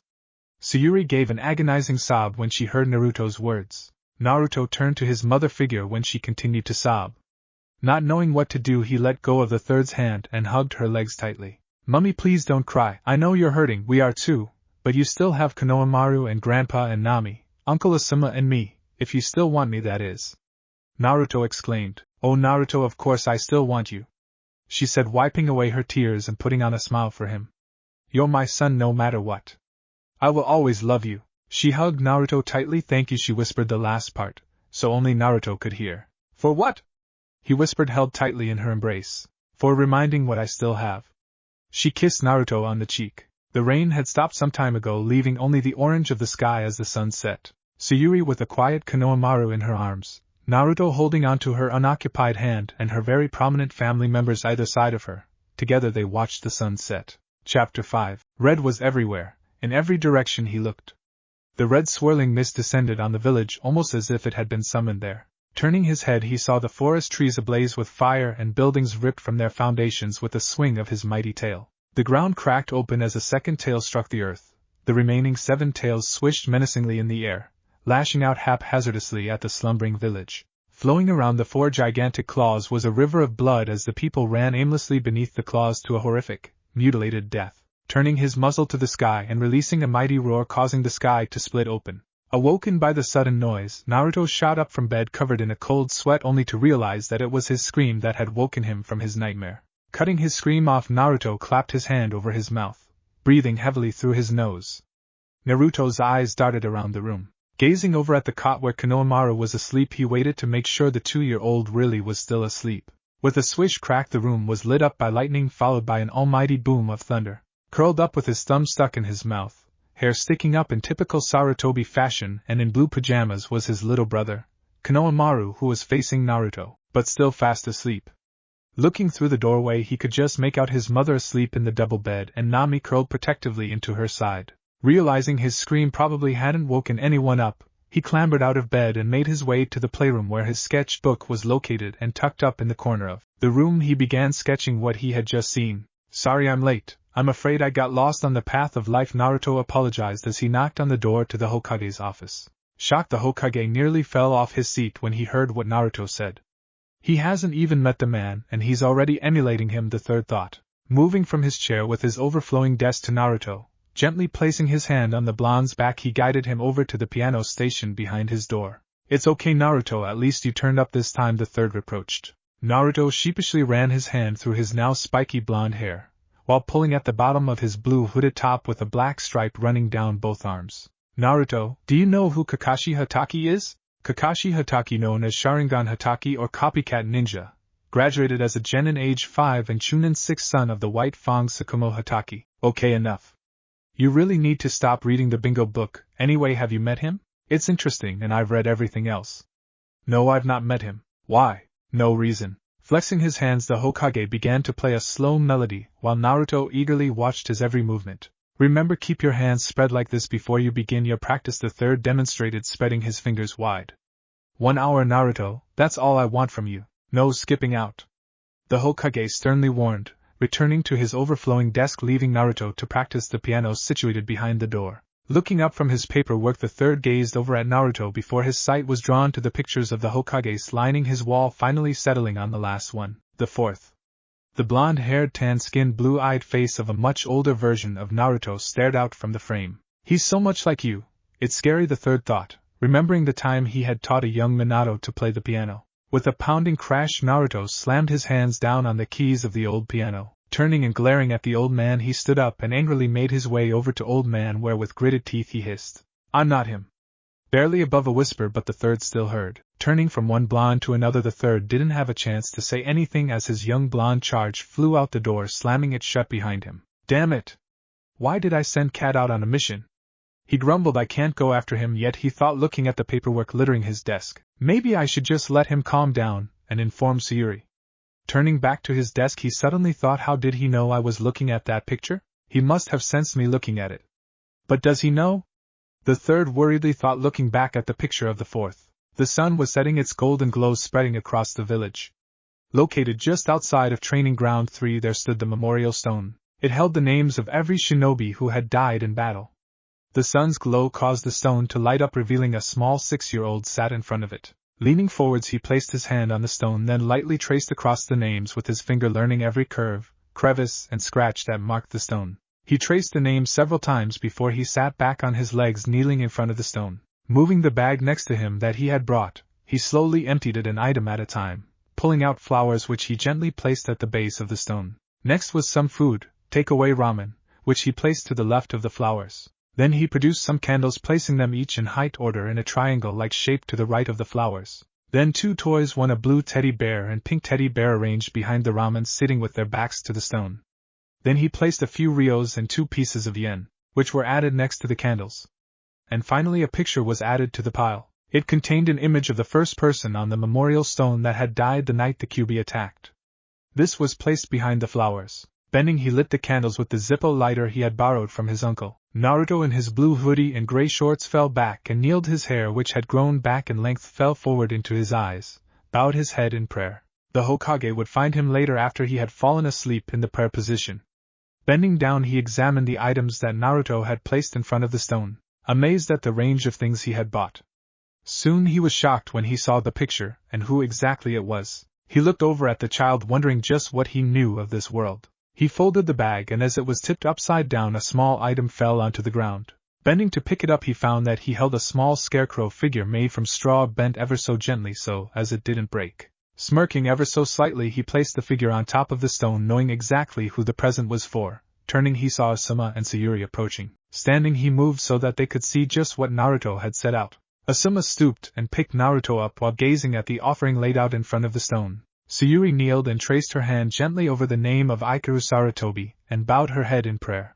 Bowing their heads in prayer, the two male Sarutobis paid their respect to their fallen family. Standing up, Sayuri joined the two males. It makes you wonder how much he really knows. Doesn't it? Sayuri stated. We'll just have to wait and see. The third wondered aloud. He wouldn't let us know even if he did know, Asuma said before turning and taking the sleeping boy home, followed by Sayuri and his father. Screams and shouts filled the air. Terror and fear mingled with the stench of death and decay. He was above them all, with the red mist swirling around him. He swiped at the ground with his claws and his tails swishing, tearing up the trees and buildings before flinging them at the hapless people. His fur was dripping with blood as he gnashed his teeth at a new group who had decided to attack, howling with rage as someone managed to slash across his paw. Lift up his other paw, he slammed it down, feeling the person underneath squishing out. Smirking in glee, his great muzzle turned and released a great ball of energy into the oncoming hordes. Waking up once again in a cold sweat, Naruto frantically searched around the room. Naruto was met with the sight of his mother sat in the rocking chair in the corner of the room. In her arms was Konohamaru, being gently rocked back and forth. Obviously, she just got him back to sleep. Naruto? What's wrong? She asked. Shaking his head, Naruto pulled his knees up to his chest, hugging them close. Naruto, please talk to me. How can I help you if you won't let me in, please, Naruto? She placed Konohamaru back into his cot bedding and walked over to the wardrobe where she pulled something out. I'm here if you need me, you know that. She placed the item in her hand onto Naruto's bed, before walking out the door. Looking up from his knees, Naruto saw the teddy bear he was given the day he was born. It was small and had originally been white. It had 2 brown patch marks, one on each foot and another on the top of his head just next to his ear. He had a small face with a big brown nose and small black eyes. He was made out of that soft material that was ultra mega soft. The old man had given him it to help him sleep as a baby. He smiled fondly at the bear. It was called Ro. I'm getting worried, Asuma. Sayuri confessed something's up with Naruto. He's got black eyes, almost like he hasn't slept in days. He's becoming withdrawn and it's getting worse. I'm scared he'll go back to how he was before we took him in. She stopped the washing up that she was doing and turned to her brother-in-law as he finished off the plate he was drying. What was he like? Before, I mean?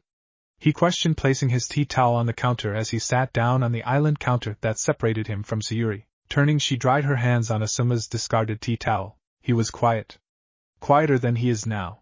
She took a breath. You know, when I spotted him after I left the orphanage, I thought he was a ghost or something. There was no way someone would let a child out by themselves at night, but there he was.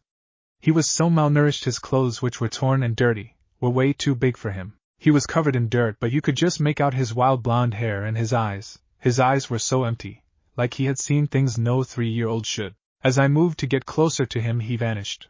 Imagine my surprise when he turned up the next day at the old man's office. He was so quiet.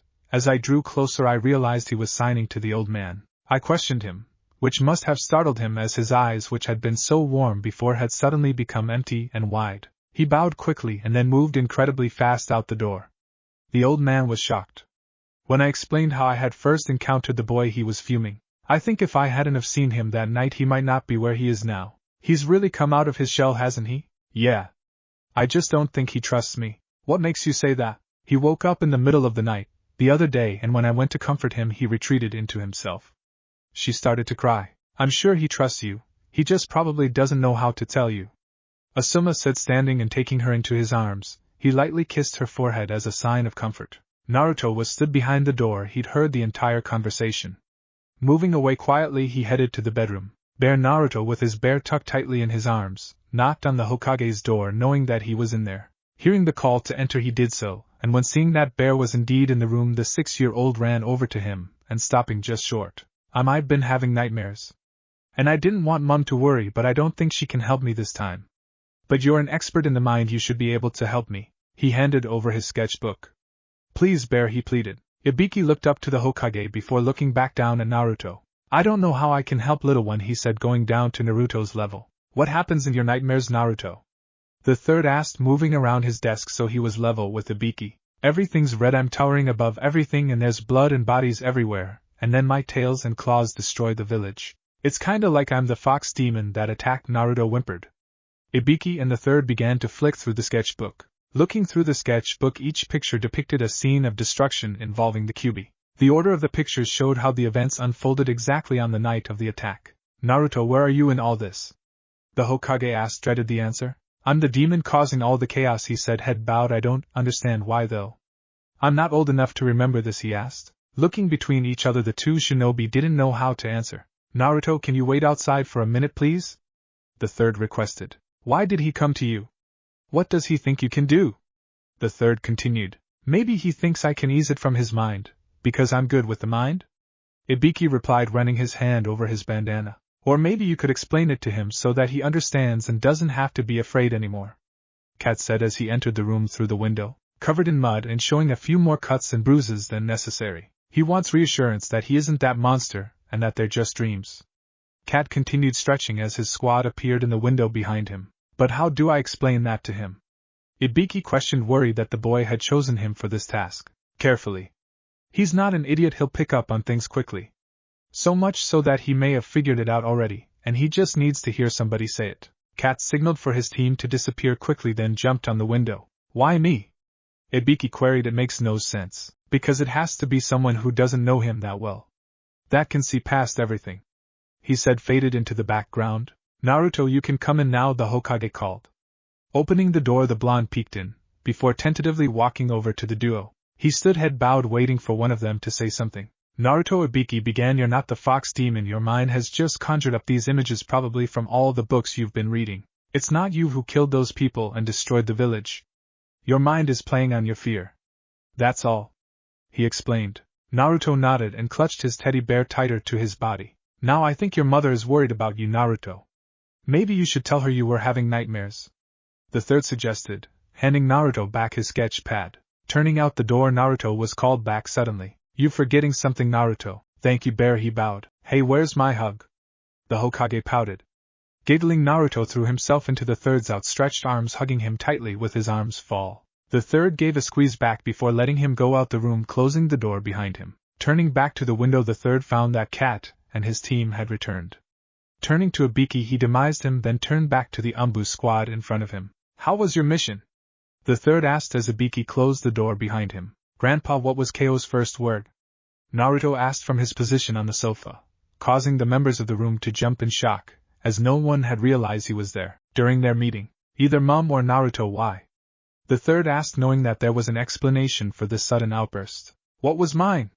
Naruto moved on to his next question, unfurling himself so that he was stood on the floor. Lord, when you were 3. Thinking quickly, the third tried to pull the memory forward. It was demon when I was 1. You were so angry I thought I'd done something wrong, so I didn't speak to you again until you mentioned I should have been talking by now, and I called you Kage, not Lord. Naruto stated almost angrily. Head bowed so you couldn't see his face. Why did you say demon? A shinobi asked. It's all anyone ever said around me, that or monster, that thing should be killed. Is it any wonder why my first word was demon? He snorted. Naruto, why did you? The third got cut off. Because October is a bad time for me. I was wondering if there was any way I could go away just for like a week or 2 so the villagers can vent without me around, Naruto requested. He lifted his head to reveal his bruised and swollen face. Looking at Naruto, the shinobi realized that his clothes were slightly torn, and what they could see of his skin was either bruised or bleeding. I'll get Yori to Kamiya-sama suggested, moving to the door. You requested me, Lord Hokage. An old man with white hair that just covered his head and a mustache covering his top lip entered the room. Naruto, should we not get that fixed? No.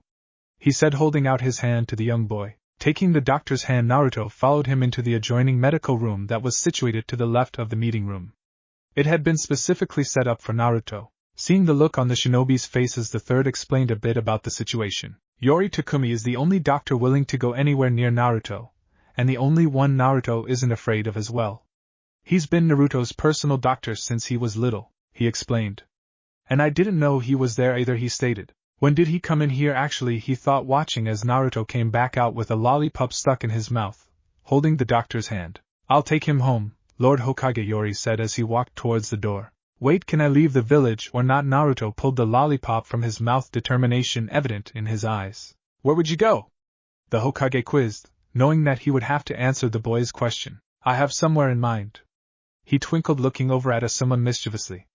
Before moving over to the doctor again and disappearing out the door, Kat needed to get Naruto back for the Mother's Day celebration with the Sarutobis. They just collected the flowers from the Yamanaka flower shop, where they discovered Naruto had a natural gift with flowers. He picked out a few orchids, a couple of daisies, 3 lilies, 2 pink tulips and a red and white rose. Why did he ask for a lily and the white rose to be separate? Kat wondered. Kat, can we make a quick stop before heading home, please?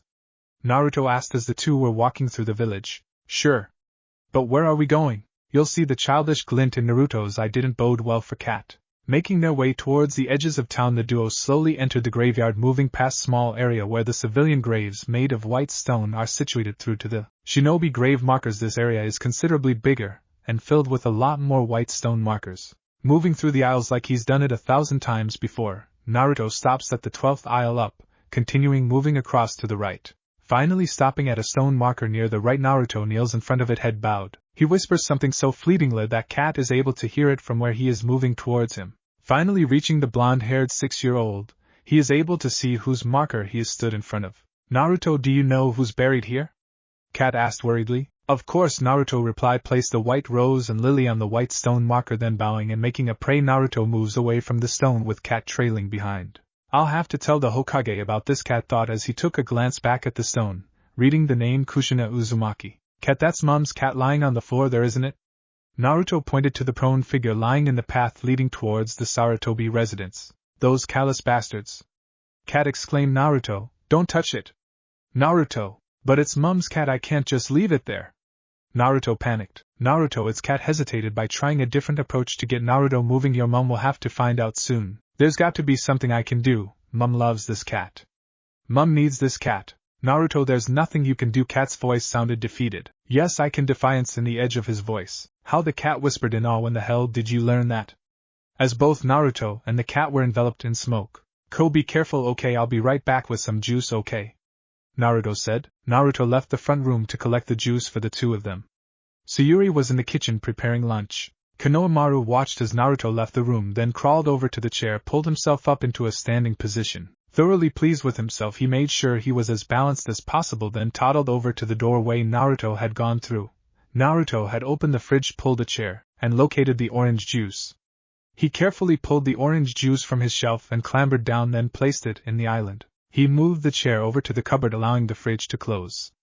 Climbing onto the chair again, he pulled out 2 cups, one for him and a sippy cup for Ko. He clambered down again, and this time moved the chair to the island, all under the watchful eye of his mother, who was preparing the snacks of fruit for the boys. He carefully poured a little bit of the juice into the cups, when Sayuri picked them up and added water to a certain level on each cup and placed the lid on. While Naruto put the juice away, Ko toddled over to the island as Naruto was pouring the juice and clambered up onto the chair before making onto the counter, as Naruto jumped down and moved the chair so he could put the juice away. Turning to place the cups on the counter, Sayuri was surprised to see Ko sat there. How did you get there, Ko?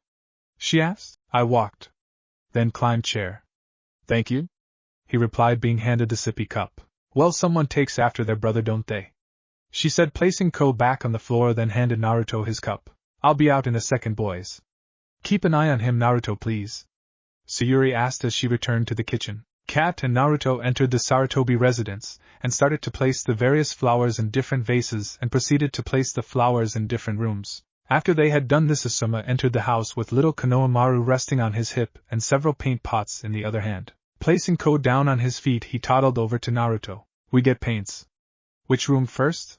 He stumbled through his words cutely. We're going to finish the playroom first. Kat, can you get me a copy of the photos I gave you, please? Naruto told the people in the room. Disappearing cat went off to do his job, while Asuma took the paints to the playroom. Naruto took Konohamaru's hand and walked together to the playroom. Naruto pointed to a paint pot which Asuma opened. Getting the paintbrushes, Naruto handed one to Ko and showed him how to paint on the wall. This is the only time you can paint on the wall, okay? Naruto asked Konohamaru. Receiving a nod, he started on the wall next to Konohamaru, while Asuma picked a different wall entirely. They were halfway through the room when Kat appeared clutching a load of photos. Naruto took the original photos and with practiced ease started replacing them into their original positions, while Kat took over painting. Returning to the room, Naruto got Kat to follow him into the second room they were going to decorate. Can you paint that wall first, please, Kat? Naruto implied while pointing at the wall opposite the window. Nodding his head, Kat opened the pot of paint that he'd brought in from the other room. Making his way back to the playroom, he found Asuma had lifted Konohamaru up so that he could reach the higher parts of the wall. Konohamaru was giggling in delight, as Asuma tickled him every time he moved his brush off the wall. Smiling, Naruto walked over to the right-hand wall that Asuma had finished painting earlier. Making sure it was dry, he started to draw out the shape he wanted painted on the wall like a mural. Asuma, seeing that Naruto was back in the room, moved Konohamaru so that he could begin on the next wall. He picked Naruto up when he realized the 6-year-old hadn't figured out how to reach the high parts of the wall. When did you want me to swap with the old man and distracting your mom? He asked while lifting Naruto higher up the wall. When both rooms are painted, I'd like Grandpa to do the calligraphy I'm planning.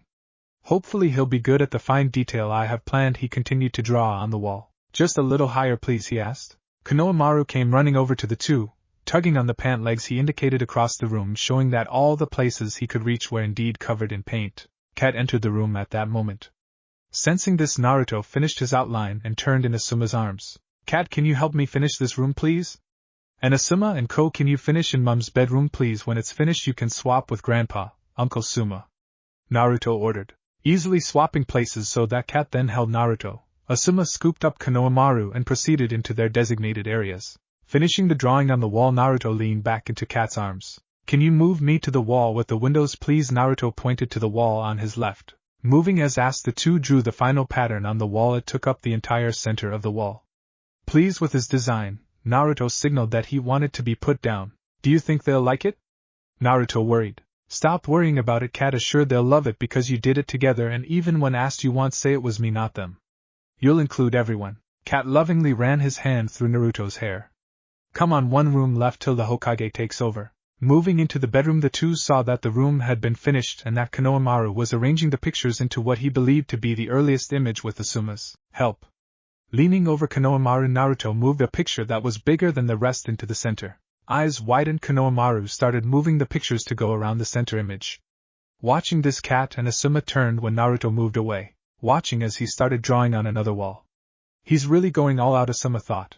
Leaving Kat to watch over Konohamaru, he moved so that he was watching Naruto, who was in the corner of the room drawing a rather elegant shape that started at the base that went up, till it was too high for him to reach. Picking Naruto up and arranging him so that it was comfortable for him to draw, watched as the shape flourished to life. Done it, Naruto, Konohamaru called, moving aside so that they could see his masterpiece. Great work, Ko. Now we just have to get it on the wall. Naruto smiled, hugging his little brother close. Looking up at Asuma, he said, you can swap with Grandpa now. I know that Naruto's up to something, old man, whether you tell me or not. Sayuri said, her arms hooked through his arm, walking through the village marketplace, browsing through the shops. Chuckling, he continued walking along the road, his daughter-in-law keeping pace next to him. They'd passed many vendors selling fruit, flowers, jewelry, gifts, vegetables, clothes, and all other sorts of knickknacks. He told you about the nightmares? The third asked. Yeah, he hasn't seemed to have had any more. I gave him Ro. He sleeps better with that bear, I think. Sayuri replied. I wonder how he knew about those events, though. He's a lot smarter than you think, old man, she said, intertwining her arm in his again. They continued walking through the shopping district. They were just coming up to a coffee shop when Asuma popped up. How about I buy you a cup of coffee, sis?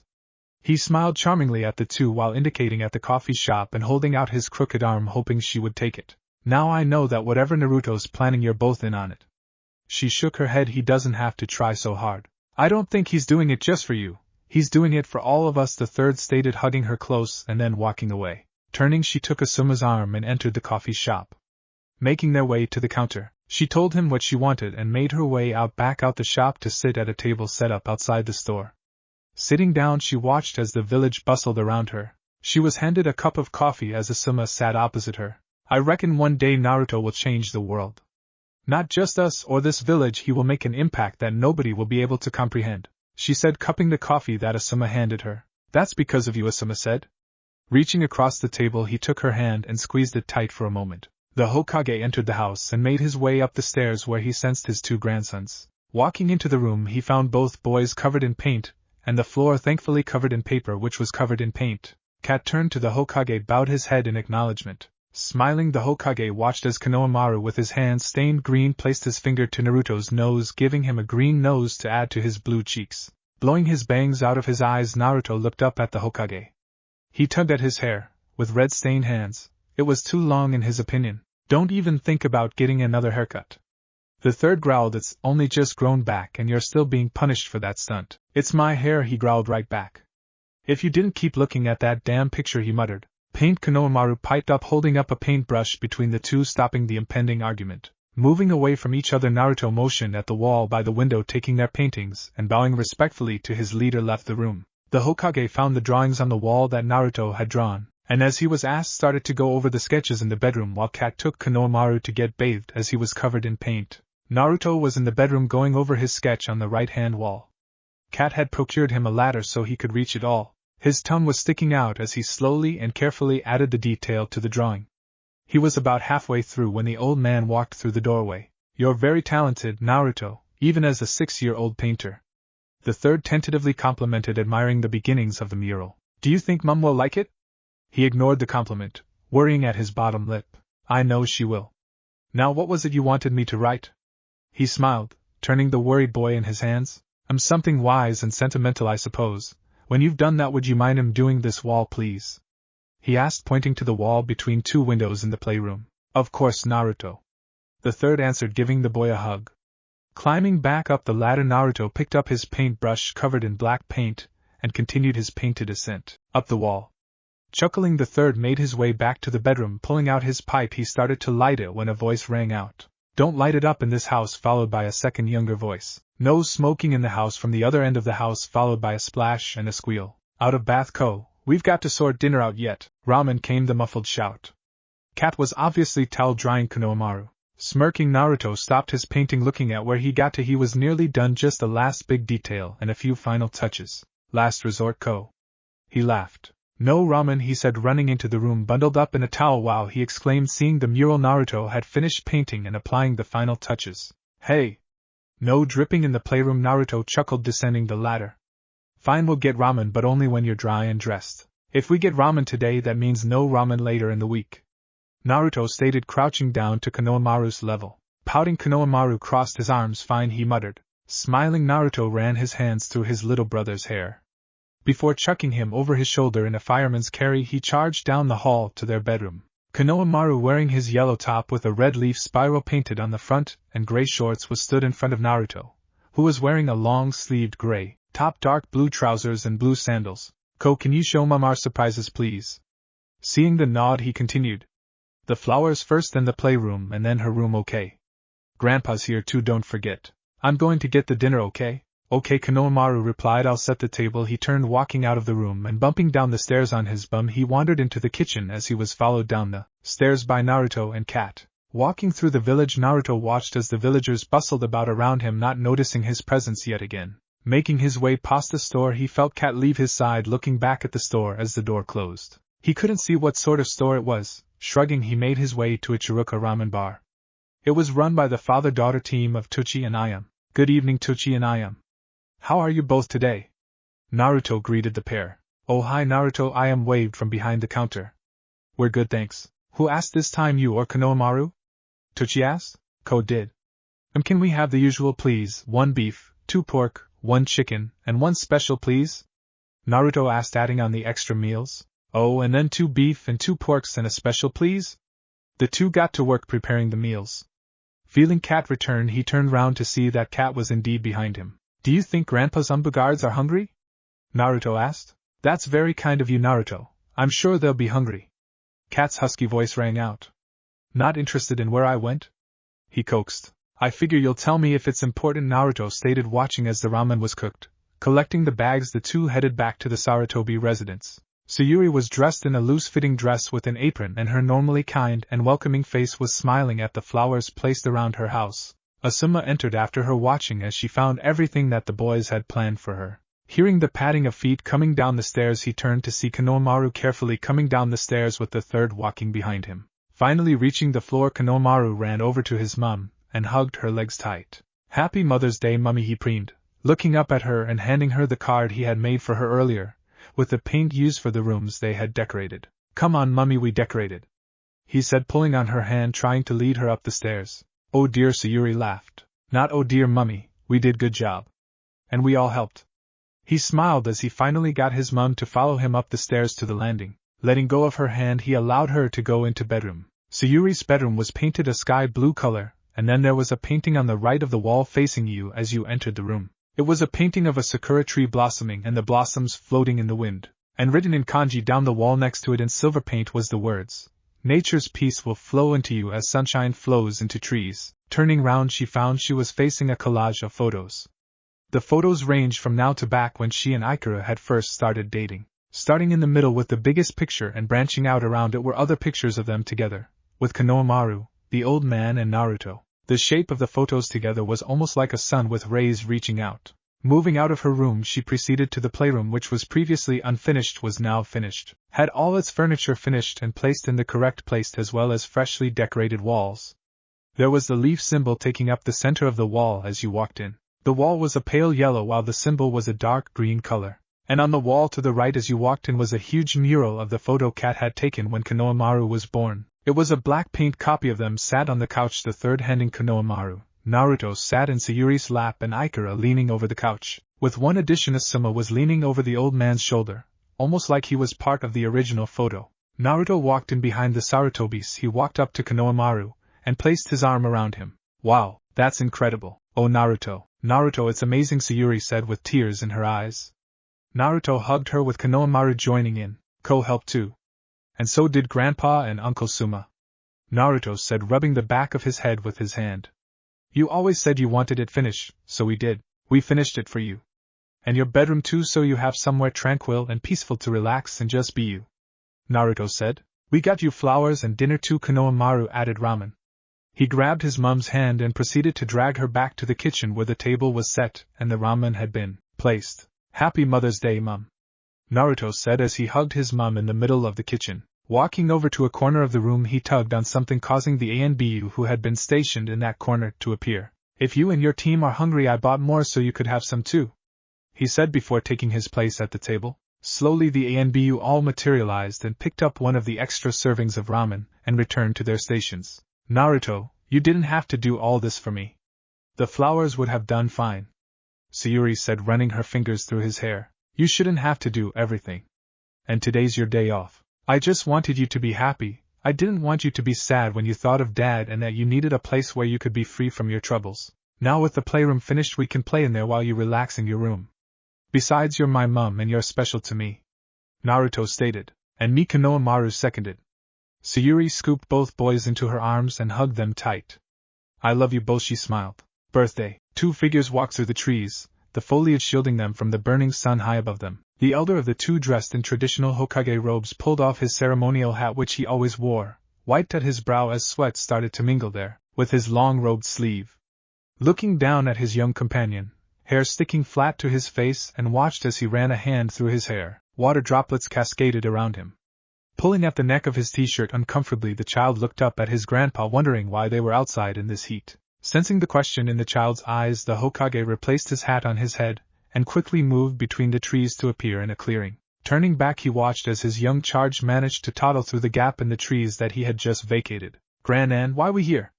Konohamaru asked, once again pulling at his t-shirt which was sticking to him. Looking round the clearing, the 3-year-old spotted a house with a small porch running round the outside with a shoji board placed on the walkway. The sliding door opened. "Uncle Suma!" Konohamaru cried, running as fast as his little legs would carry him, and leapt into his uncle's startled but outstretched arms. "You're back. What you doing here?" he clamored. "What is it with you kids and calling me Uncle Suma rather than Asuma?" he said, shaking his head. "Yeah, I'm back, and it's an early birthday present from Dad. This is my house where I live, and you are going to help me put things away. But why you live here? What wrong with us?" Konohamaru pushed back so he could see Asuma's face. Nothing's wrong with you. I was staying with you till I managed to get myself sorted as well as helping your mom. Kinda like Naruto stays with you. Asuma explained. Chuckling, the Hokage joined the two on the walkway of the porch. Turning, he looked back at the route they had walked and realized he should probably not have taken the scenic route. Can we give Naruto a birthday present? Konohamaru asked, startling both adults. Neither one had thought about Naruto's upcoming birthday, both preoccupied with other thoughts surrounding that day. The third was walking through the market district with Naruto walking alongside him. They were looking for a new book for Naruto. Naruto had exhausted his library at the tower barring the restricted section that was, but he wasn't going to trust anybody in there, especially a 6-year-old. Naruto, as it had turned out, had also read all the books in the Konoha library that he had got his hands on. So this endeavor was proving rather difficult. Naruto the third called, looking towards the boy staring at something in a shop window further up the street. Glancing back at the window, Naruto walked over to the Hokage, humming to show that he was paying attention. What do you want for your birthday? He queried. Naruto blinked owlishly at the third. I already asked to be able to leave the village, didn't I? But that doesn't really count as a present, something you can keep. The third tried to explain. I don't really want anything, but you can keep letting me leave the village every year. Naruto smirked. Fine. Sighing, what were you looking at anyway? The third asked. Nothing, Naruto chimed, turning back and continuing along the road. Walking past the window, the third saw a hat with eyes and teeth and a black nose, which kind of looked like a walrus, sitting on the cozy little sofa in the living room of the Sarutobi house. Naruto was sketching in his sketchbook while huddled up in the corner of the sofa. Konohamaru was on the floor coloring a picture of some sorts, and Sayuri was sat on the other end of the couch, her head buried in papers scattered about the surface area around her. Naruto, what do you want for your birthday? Konohamaru asked innocently, glancing up at the two figures on the sofa before continuing with his coloring. Asuma stuck his head through the doorway from the kitchen area. Sayuri lifted her head from her papers and looked over at Naruto, both adults hoping that he would answer with an idea this time. I don't really want anything, Ko. If I need it, I get it. How do you get it, though? You've never asked me for anything, Sayuri stated. But there must be something you want, Naruto? Asuma asked. Your pot's burning, Uncle Suma, Naruto stated, causing Asuma to retreat back into the kitchen as the smell of burning reached the living room. Not really. Grandpa's in charge of my money, so I normally ask him for the money, then buy whatever it is I need. I don't like asking. What about something you like? Konohamaru asked. You like books and drawing. What about something you enjoy? Makes you happy? He continued, coloring in an intricate pattern, sticking his tongue out in concentration. Damn genius, Naruto pouted at his little brother who took after him so much. Idiot, the child stuck his tongue out at the older brother. Sighing, Naruto placed his sketchbook down. To be honest, Ko, to me it's just another day. Besides, I'm never here for it anyway.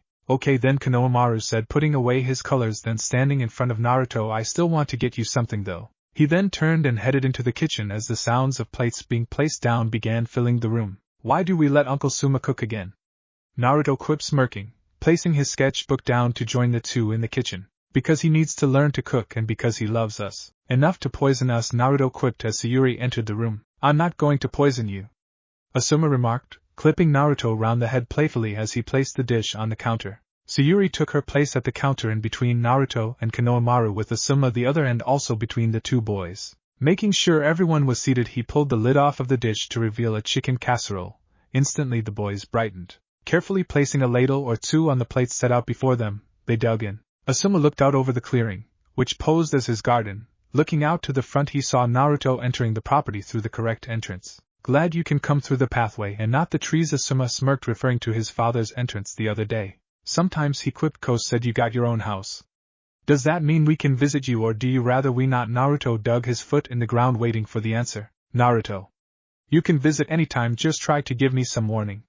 Besides, I'm not going to let you and Ko turn into old fogies like that old man. Now Ikara's no longer around, I figure I can help Sayuri out and get to know both of my nephews better, he said, hugging the blonde close to reassure him. So what do you want for your birthday? What is it with you lot and asking about my birthday? It's just another day to me. I don't celebrate it for the same reason you never thought about it before. Now are we going to practice or not? He stormed, getting into a stance ready to begin practice. Stalking his prey, his blue eyes glistened in the light, creeping ever closer. With a wiggle of its rear, Nami pounced and landed in an empty orange jacket that was heaped on the floor. Finding the tassel, Nami's eyes went huge instantly. The crazed killer that was turned into a playful little cute fluff ball, clawing at the tassel, biting, flipping and purring. Looking up at the person who had walked in on Nami's cute time, saw Sayuri staring down. Smiling, she reached out for the jacket. Naruto won't be happy with you clawing at his orange jacket like that, she reproached the cat, who rolled over and standing began to weave in and out of her legs. What do you think Naruto wants for his birthday? I don't want anything, Mum, Naruto said as he came down the stairs and walked past her taking his jacket and out the door. Running back, he hugged her. Love you, Mum, be back soon. He pulled his bag higher up his shoulder and met Asuma at the gates. Mum, can we throw Naruto a birthday party? Konohamaru piped up from his seat at the piano in the Hokage's office, with the old man seated on the stool next to Konohamaru, teaching him how to play. He said it was just another day for him though. Asuma lazed on the couch, cigarette dangling from his lips. But if we celebrated it on the first Monday after his birthday, it would be a surprise and a chance for him to have a normal proper birthday for a change, the third said, pulling his pipe away from his lips and emptying the contents before packing it again and relighting it. He just hides from it, I think, and he probably doesn't know what to do for a birthday because he's never celebrated one or been invited to one, the third stated, running his hands over the next set of keys in the composition he was teaching his grandson. What do you think, Cat? He spends more time with you than anyone, really? Sayuri asked, glancing up from her tea. I think it would be nice for him. Moving from the shadows, Cat's mask appeared next to Nami, who was lounging on the desk in between the piles of paperwork. Reaching out his hand, Cat lazily stroked along the cat's spine. With the festival that happens every year on that date, it's probably not appropriate to celebrate, so allowing him to enjoy a day would be good by him rather than shunning it as he does. Cat answered. But what do we get him? He doesn't answer when we ask. Asuma stated. He likes to garden. He's such a natural at it. The plants he has are in amazing shape. Perhaps a garden would be an idea. Or a new plant. He's thinking of asking you for his own apartment. In the housing district not too far from here. He's already got it picked out. He's just got to ask you for it, Lord Hokage. Cat remarked.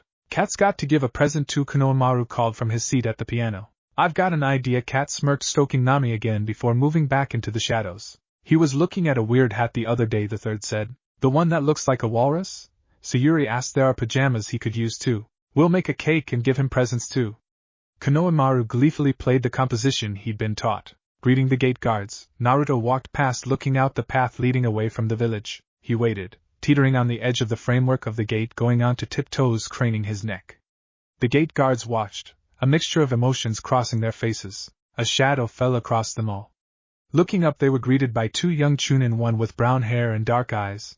His hair is combed down and falling in between his eyes. His forehead protector was worn like a bandana and was dressed in the standard outfit with his shirt stopping at his chin. The other had black shaggy hair and 3 white plasters, one on each cheek and the final one on his chin, and the standard chunin uniform on. And a cat masked anbu stood just behind them. What do you two want? The chunin behind the desk sneered at the younger chunins, talking to his partner. They're your replacements. The Hokage has requested your presence, the cat masked anbu stated from behind the young chunins, causing them both to jump. Scowling, the 2 older chunin stood from their desk casting a glare, and Naruto, who had turned when he heard Cat's voice, made their way past the 2 younger chunin, making sure to barge past them. Are all older ninja like that? Naruto asked. I thought they only treated me bad. Naruto rubbed the back of his head sheepishly. The 2 chunin turned to each other and shrugged. I'm Kotetsu Hagain and this is Izumo Kamizuki. We're the new gate guards. Nice to meet you. They each held out a hand to Naruto, who shook them. I'm Naruto, it's nice to meet you both. I'm going to leave with Cat now. Have fun guarding the village and the villagers. It's the best mission you can get, he said, walking over to Cat, who teleported them away. He seemed nice, Kotetsu said, relaxing back in his seat. Very polite, Izumo agreed. Cat teleported the 2 to the top of the Hokage mountain, looking out over the village, Naruto staring out at the tree line showing the village borders. Sighing, Cat walked over to the edge and sat down. I love this place. It's peaceful and serene, and you can look out at the village and remember just why I love it so much. Life is hard and unjust, and sometimes you find a little ray of sunshine that makes everything seem so much better. And you hope that will never change. Cat stopped to look up at Naruto as he came over to sit beside him. You're my ray of sunshine, Naruto. My sister died when you were born. She was my entire world. She was an anbu medic nin. When she died, my entire world crumbled, but then I saw you, this little bundle of blonde, huddled in the third's arms. And then watching as you grew up with the guardianship of the Sarutobis, and the way you brightened the hearts, as I got to know you, you became more and more important to me. You're my precious person, Naruto, and I won't let anything happen to you. I want you to have as normal a life as you can, that includes birthdays. He turned so he was now kneeling in front of the seated boy. "Happy birthday, Naruto," he said, pulling out a small wrapped package and handed it to the surprised child. "You shouldn't hide from your birthday, Naruto. You remember how you liked the whole flying experience? Well, I've got just the thing for you. I was about 5 when my parents died, and I remember I came up here and the fourth found me and he showed me how to fly. He was an incredible ninja, Naruto. But he was a great man too. Don't blame people for seeing him in you. You're a great person too," Kat said, standing up and walking over to the edge of the Hokage's head backwards, arms outspread. "You ready?" he said, walking back past Naruto, who had stood up and followed Kat to his position further back from the edge. He turned and ran past the boy, jumping over the edge, arms spread. Just as he was nearing the bottom of the mountain, he rearranged his body and slowed his descent using chakra and landed smoothly at the base of the mountain. "It's just like flying," Kat called up to Naruto. "More like falling," Naruto shouted down. "That's what I said," Kat muttered. "Trust me. I'll catch you, promise," he shouted up. Naruto looked around himself. He shook his head and moved away from the edge towards the tree line. Turning, he ran back and jumped over the edge. The wind flying past him was exhilarating. Smiling, he closed his eyes, allowing the sensation to overcome him. With feline grace he only ever displayed around Kat, Naruto maneuvered his body so that he would land perfectly on the ground next to Kat. "Show off," Kat muttered, swiping his hand through Naruto's hair. Naruto pulled out the green goggles that Kat had given him and placed them around his neck before moving them up his forehead, where they sat, keeping his hair away from his face, almost like a forehead protector.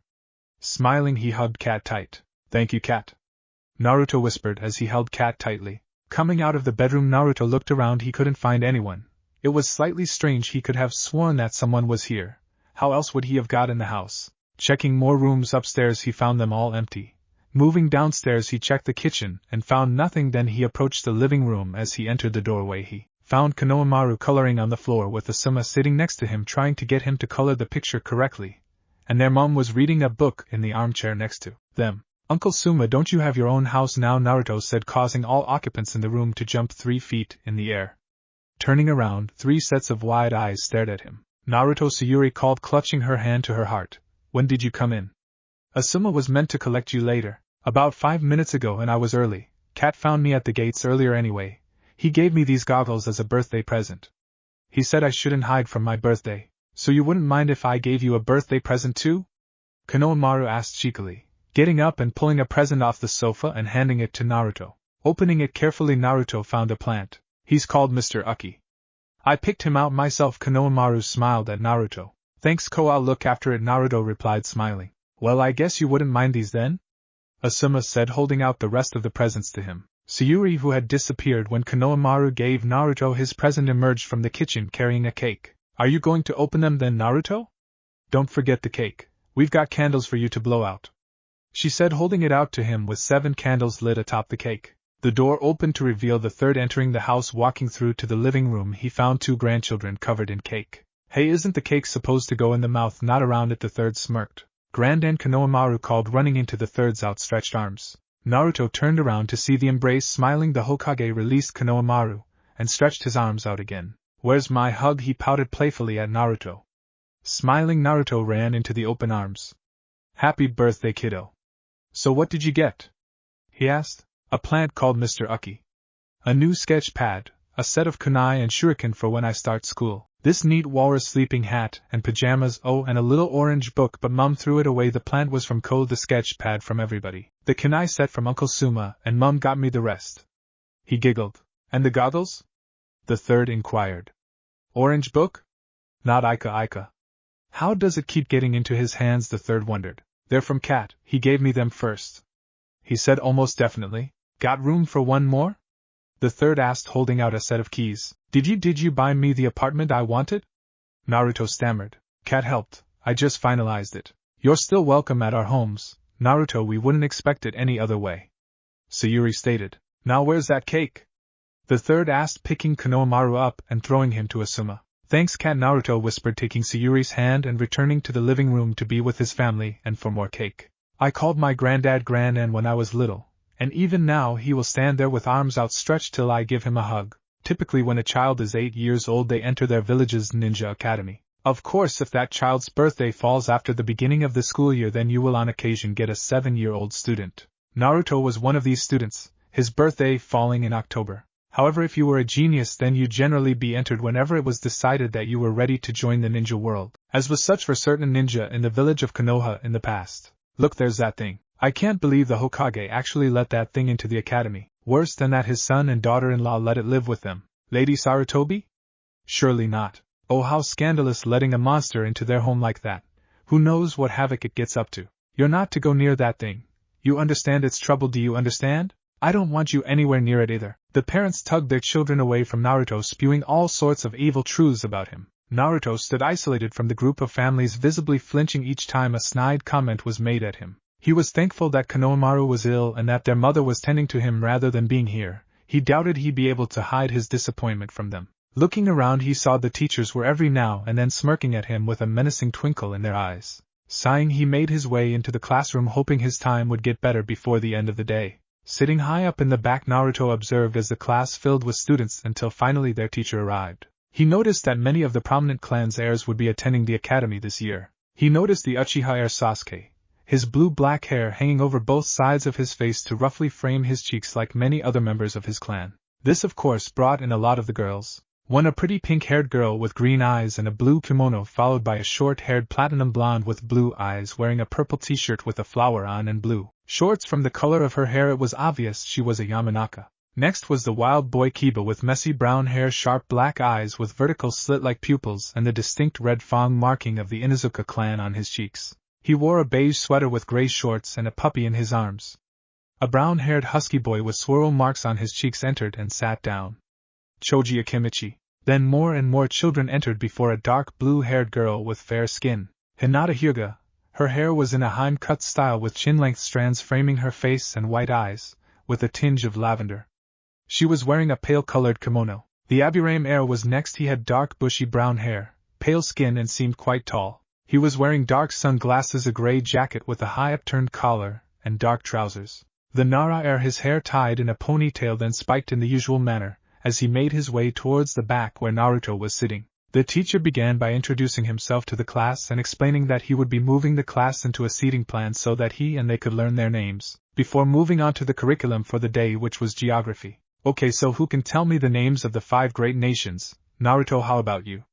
He said, pointing to his blonde-haired student. Kumo, Iwa, Suna, Kiri, and Kona. What are their kages called? The land of lightning has a Reikage, the land of water has the Mizukage, the land of the earth has the Tsuchikage, the land of wind has the Kazakage, and the land of fire has the Hokage. The teacher was seething, body shuddering in anger. He'd been hoping to catch the monster out. Well, if you're so smart, it wouldn't hurt if you were not in the class, then would it? Thought the teacher. Think you're so smart, do you, little monster? Get out of my classroom! He screeched, pointing out of the class. Don't move from that spot.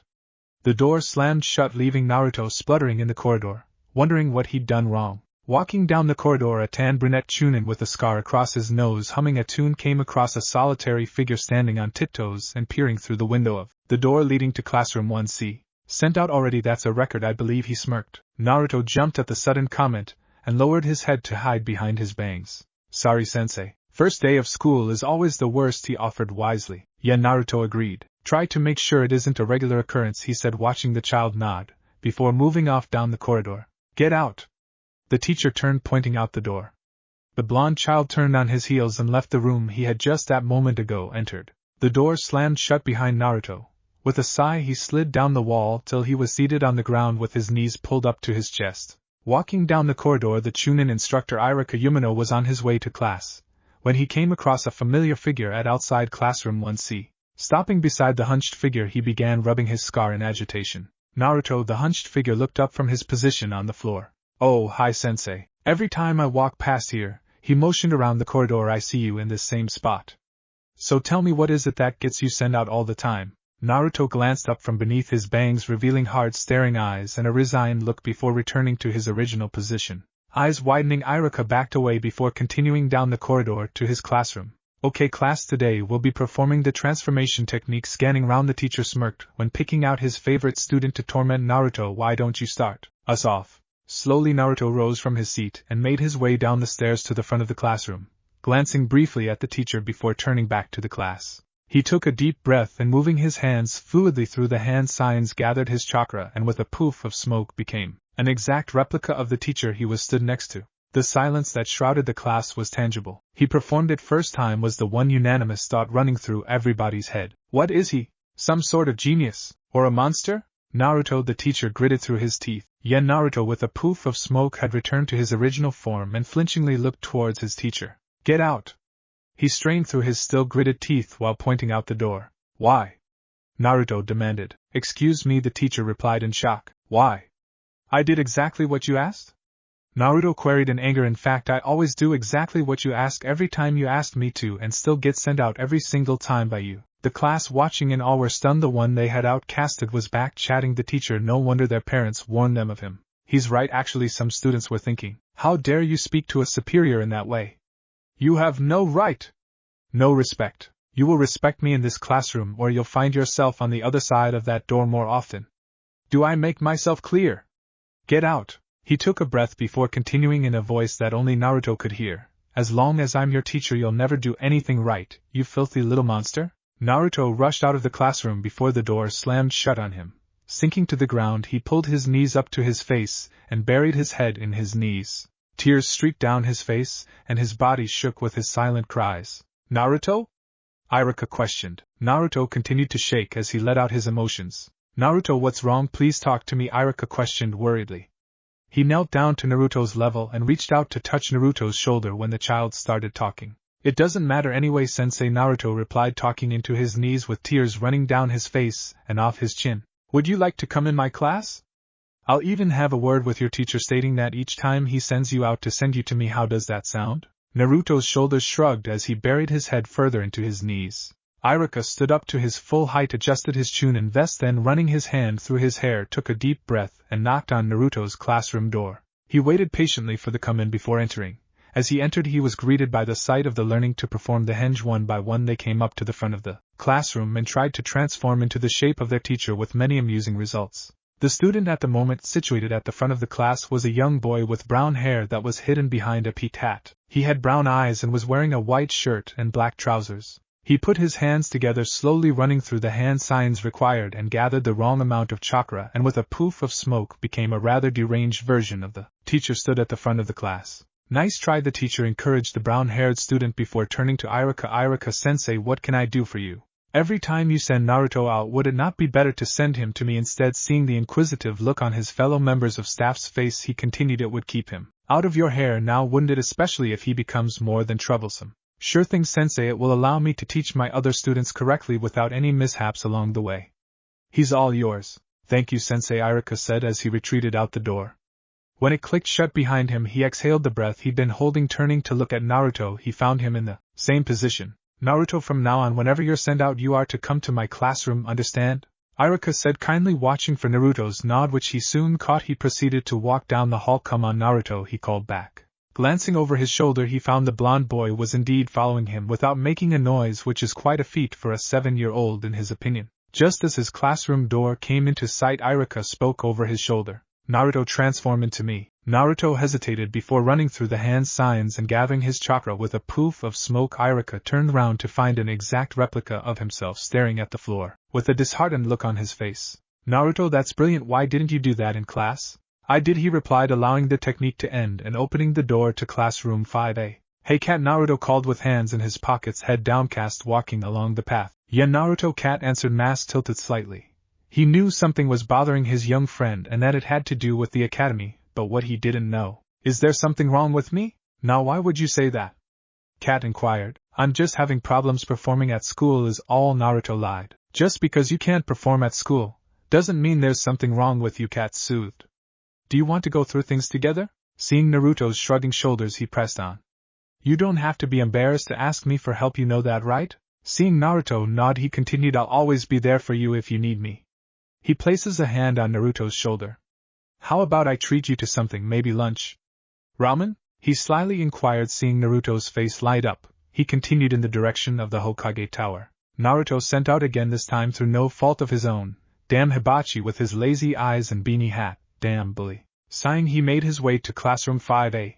This was never a pleasant experience. The children in this class had an open hostility towards him, what with them being in their 3rd year of the academy. Entering the classroom, Naruto took a seat next to Kenta, as it was a place he could easily escape notice. Kenta was a broad child, which meant he'd be quite strong and big when he grew up. Naruto was handed the work his age mates were working on as Irika continued his lecture to the current class. "Ayamai-sensei, can you do me a massive favor?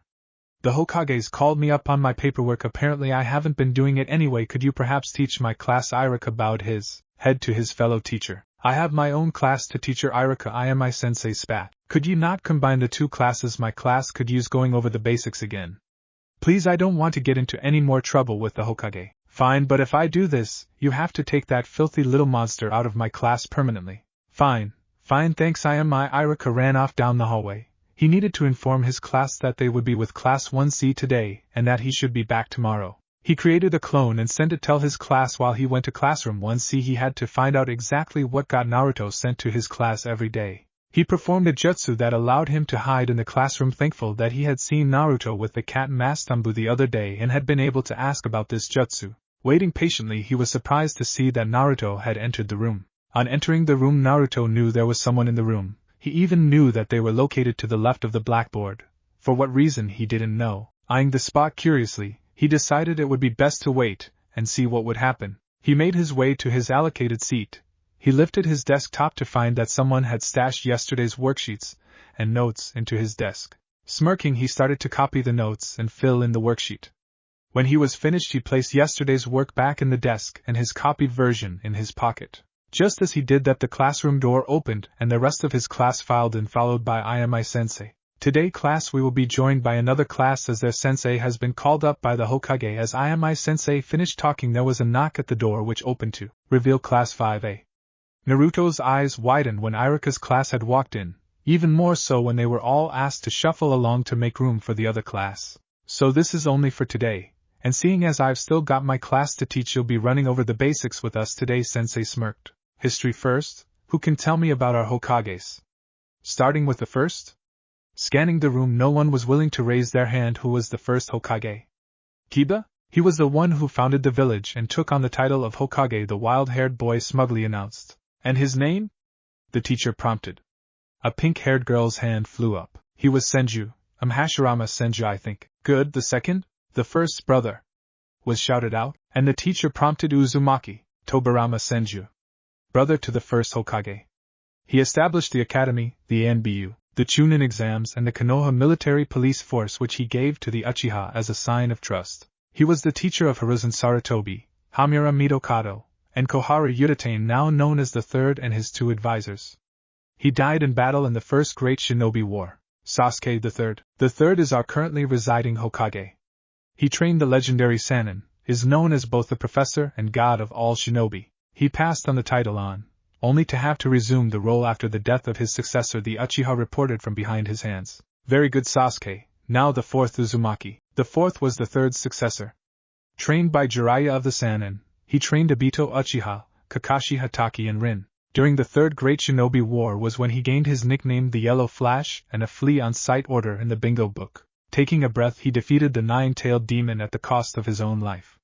Naruto lowered his head at this. "Aren't you a little smart arse today, trying to make the others sound like idiots?" "Unfortunately, I can't send you out today," the teacher sneered. "Well, it's target practice next, so head out to the training stumps on Section 2 of the Academy grounds. That should be enough room for all of us to practice." The combined classes filed out to the 6 training stumps located on Section 2 of the Academy grounds. The two classes split into their classes. There were many mutterings coming from both groups, one discussion why they were there, the other about the way one student was singled out. "Speaking of which, where was he?" "Alright, class, I want you each to split yourselves into 6 groups. Then when that's done, each group will join with a group from a different class." The teacher appeared in a cloud of smoke. Looking around, Irika's class spotted their blonde-haired foster student at the back of his class. "Right, today we are going to be learning about throwing kunai," Ayamai-sensei exclaimed as he moved so that he was facing a training post. He showed the children how to hold the kunai correctly, and the correct way to throw it, while suggesting that Irika's class help with his class. Naruto threw the kunai at the targets, hitting the bull's-eye each time. "Wrong hand, Uzumaki," Ayamai-sensei said after recovering from his shock at seeing a 7-year-old hit all the targets perfectly, and with his left hand too. Frowning, Naruto changed hands and proceeded to miss the targets, which put him about level with some of his civilian peers. "Dobe," Sasuke Uchiha said as he threw his kunai at the targets, hitting most of the targets close to and one hitting the bull's-eye. The girls all cooed while he smirked. Told you, dog, you can't beat an Uchiha, especially if you're a no-name orphan, he grunted at Naruto. Naruto, do you want a hand? I don't mind helping you practice, a purple-haired girl asked Ayumi Kita from Irika's class. Seeing Naruto nod, she moved so that she was next to him, and started by showing him how to release the kunai. Kunai practice was followed by taijutsu practice. This was split into two sections. The first was building up their stamina and speed, while the second was to get them started on their patterns. The children were started on laps. The first to drop out was from Naruto's class, the pineapple-haired Shikamaru Nara, along with the always-eating Choji Akimichi, followed by most of the girls until the only ones left from Naruto's class were Sasuke, Naruto, and the wild-haired dog Love Kiba and his puppy Akamaru, all keeping pace with Irika's class, who were in their third year of the academy. Yumi dropped back so she was running beside Naruto. Slyly she grabbed his hand and pulled him up to her original position, running with Kenta. Kenta turned back to see Yumi with Naruto in hand and tapped the boy running alongside him, turning and running backwards steadily. Kenta decided to introduce himself properly. I'm Kenta Maki and this is Riku Hayashi, he pointed to himself, then the mousy-haired kid running next to him. We're Yumi's friends, stick with us and you'll be fine, Kenta replied cockily. They continued to run in a group. Kiba and Akamaru dropped out after a few more laps, followed by a few of the girls and a few more of the boys from Irika's class. Sasuke, scowling at the group surrounding Naruto, doesn't understand what they see in Adobe. Naruto was starting to lag, found that he was suddenly dragged found by Kenta and Riku, who had grabbed his hands, pulling him forward with them. Sasuke was winded but still running. He glowered at the damn blonde. How dare he try to prove his worth against an Uchiha. He sped up again, catching Naruto up and pulling him down so that they were both on the ground, heaving for breath. The group were disgruntled when Naruto was forcefully retired but continued running. How dare you take out Sasuke? Just yes, he was catching those third years. The girls of the class screamed at Naruto. If it weren't for them, you'd probably have been out ages ago. Dobe, they pointed to the group of kids who had helped Naruto keep pace. Yumi dropped out on the next round with most of the boys and girls that were left, meaning that just Kenta and Riku were remaining. Ready to kick it up a notch? Kenta goaded Riku. You bet, Riku replied, putting on a burst of speed, allowing a cloud of dust to kick up and leave Kenta standing still, shaking his head, and Kenta raced after him. The race for 4 more laps before Kenta collapsed. Riku jogged back over to his fallen comrade and, stooping down, threw Kenta's arm over his shoulder and supported his weight as they walked back over to the stunned class. You never could keep up with me, but why insist on taking it up a notch? Maybe he does it to push you more than it is to keep up with you. Yeah, he's gaining stamina, but he's pushing you to excel too, Naruto said while Yumi helped Kenta to drink some water.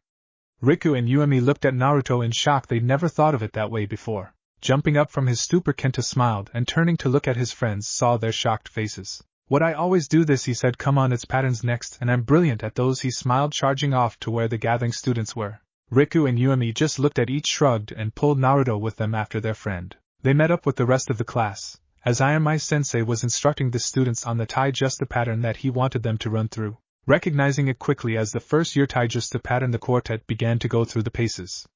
Naruto slowed his movements down and concentrated on the next move. He stuck his tongue out as he moved, and it wasn't until he heard laughing that he realized everyone was watching him. Finishing his current position, he stopped when he heard their jeers. He can't even get the simple things. What a freak. Dobe. The monster can't even get the simple steps right. Most of Naruto's class jeered, while Irika's class stood dumbfounded.